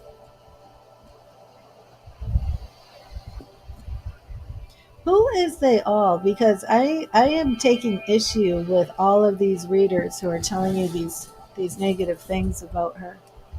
I really am, because I'm not in agreement with them at all. And I actually feel as if they've done a very big disservice to you and your son. I feel that these other readers have caused a rift between you, your son, and his wife. And I think in the long run, you're going to be the one that gets hurt from this.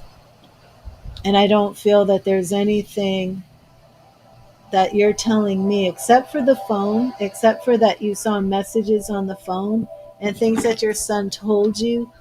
But if they're fighting, you know, that type of stuff is going to happen. You're going to see stuff like that when they're fighting. And I understand that you're always going to be there to protect your son, but I do feel that you were given some, I feel, false information that is really destroying your relationship with your son. Because one of the things that has to be recognized is, if you don't respect your son's choices, even if you don't agree with them, he's not going to keep you involved in his life to the point where he'll stop talking to you, he'll stop sharing things with you. And eventually it's going to extend to, he's not going to be bringing the baby over.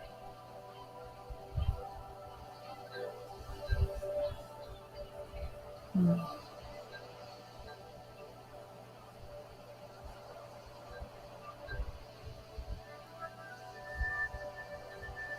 Okay, well, just know I don't see it. I don't see it. I saw, for her, I saw her setting intentions. I see her spiritual.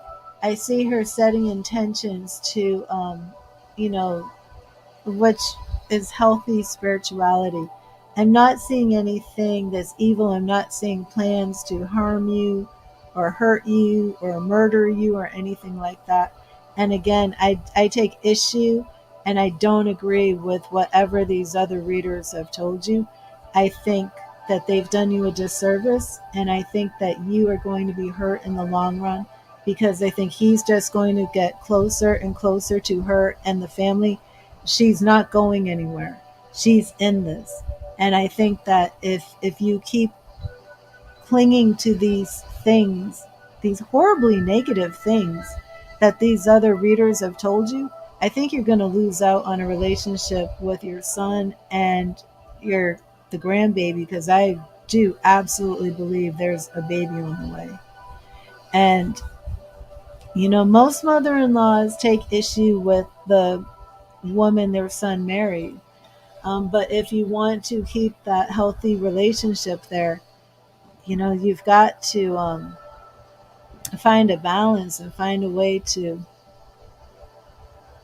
I mean, I just feel it's almost like borderline paranoia to make you feel and believe that this woman and the family are from Mexico putting these evil spells on people and trying to murder you. It's like, I'm not seeing anything like that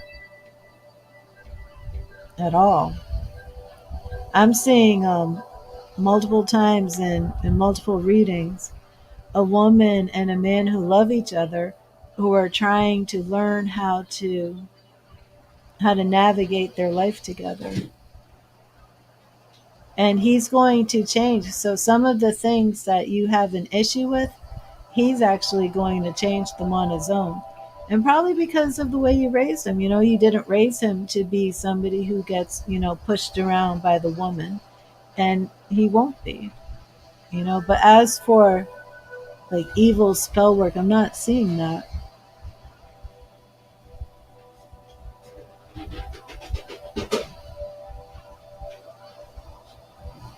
Hmm. Yeah, I'm not. I'm just. I don't agree with him. I'm not. I don't feel it. I'm not getting it. I don't know if I'm wrong, then I'm wrong. But I've done like 3 readings now, and I'm not getting it.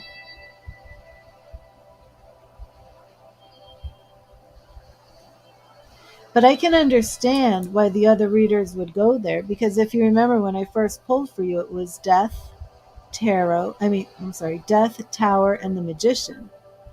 So another reader who gets Death, Tower, and the Magician may turn that into an extremely negative reading. Do you see what I'm saying? But it's not. The Death Tower Magician is really just showing that there's transformation coming, that the way their relationship was before is going to be rebuilt. And the Magician is showing that, I would say that they're leaning on the expertise of another married couple, or maybe some sort of spiritual advisor. It could be the parents, her parents, but somebody, in a position of authority who is going to help them. Oh, God bless you, loving Lauren. Awesome. Thank you.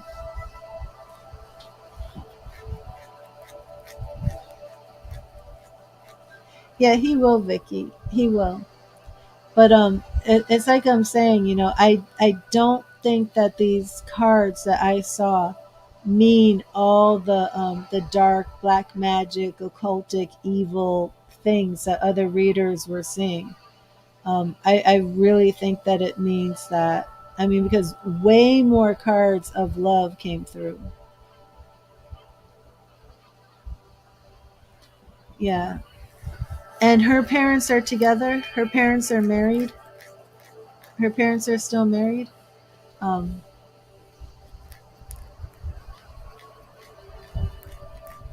I just don't want you left out of your grandbaby's life.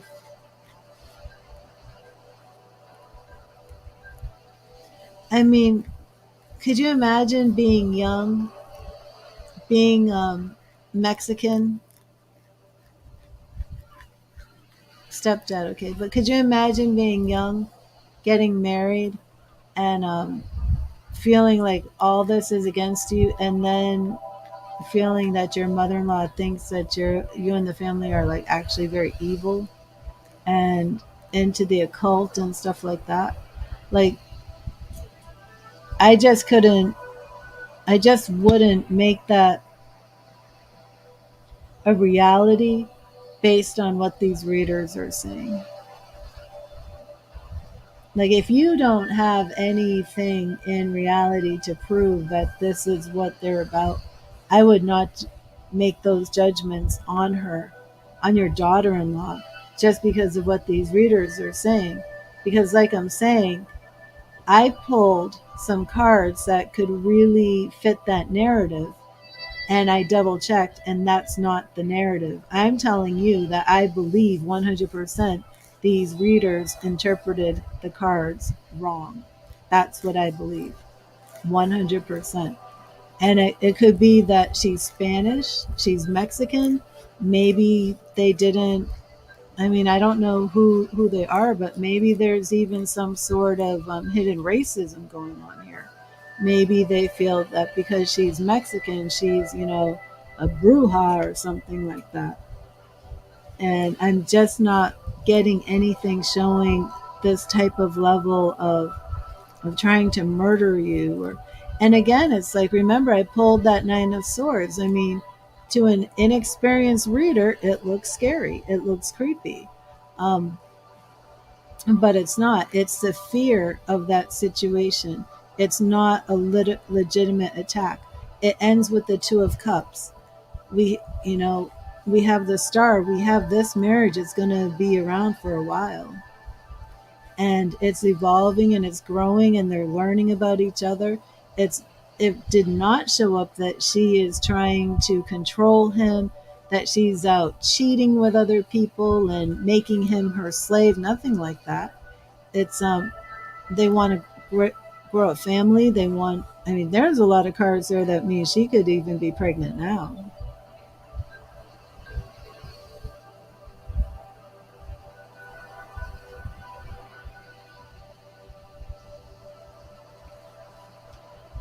Yeah, I don't think that is the case. But we can check again, in the future. Um, we have holidays coming up, and when is the last time you've seen your son or spoke to him? Has it been a while?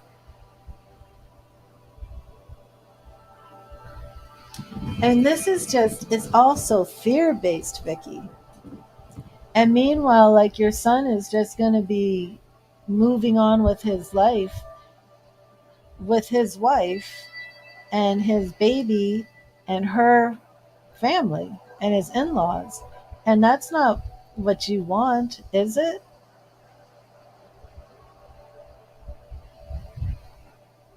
I mean, there's so much fear based in here that I don't agree with him.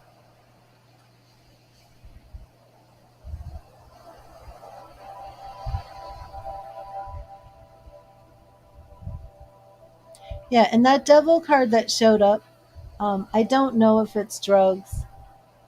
I can't even commit to that because when I looked further, it just showed that there's some sort of negativity that he's going to fix and resolve. And it could even just be, the way they were relating to each other. But the good news is um, they're growing, they're in this, they're committed, they're in love, they have a lot of love. She's not using him just to stay in the country. She does love him.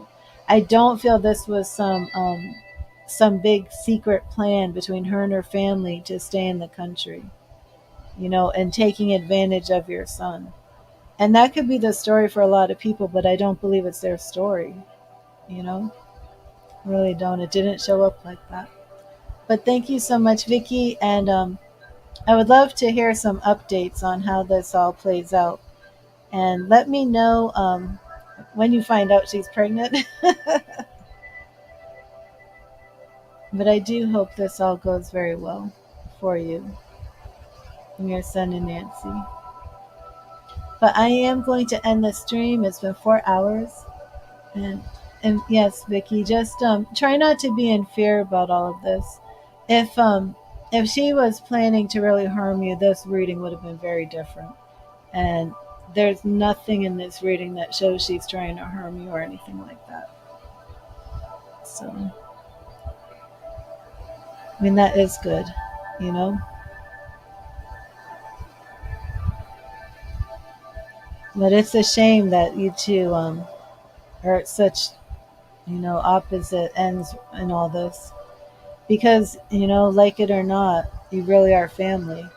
And it'd be so much better, if this stuff could have been healed and addressed from the beginning or hmm. I just don't want you to lose out on your grandbaby because I feel that strongly that there's going to be a grandbaby in the picture. And I just hope that you all can resolve these issues, before the grandbaby's born. Because grandbabies are so fun. Grandbabies are awesome. But I'm going to end this stream and thank you so much, Vicky. I hope this helped. I hope that you actually, maybe not tonight, but I hope you start to really listen to what I said. And, you know, of course, if something happens that you know beyond a shadow of a doubt that she's planning something against you, please let me know immediately. But I hope that you're going to see in time that things are not as bad as you're led to believe. Because I truly do not believe they are that bad. I really don't. And I just don't want you to lose out. Crystal, thank you. You're still here. Yay, Crystal is still here. And Doreen, my goodness, we could have just gone on and on with Doreen. Doreen was like coming in so strong.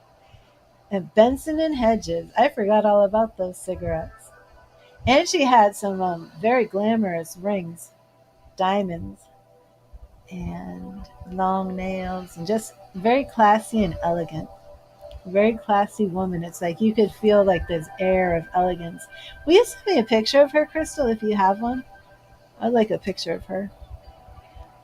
But thank you, Vicky. God bless you. And I hope you'll sleep a little bit better tonight. Um, and Nancy's not coming to hurt you. So please, just relax and know that, okay? But thank you, everybody who's been here, and I will see you tomorrow. And good night, everybody. And remember to read the tarot. Amanda, you keep coming every time I'm ending this stream.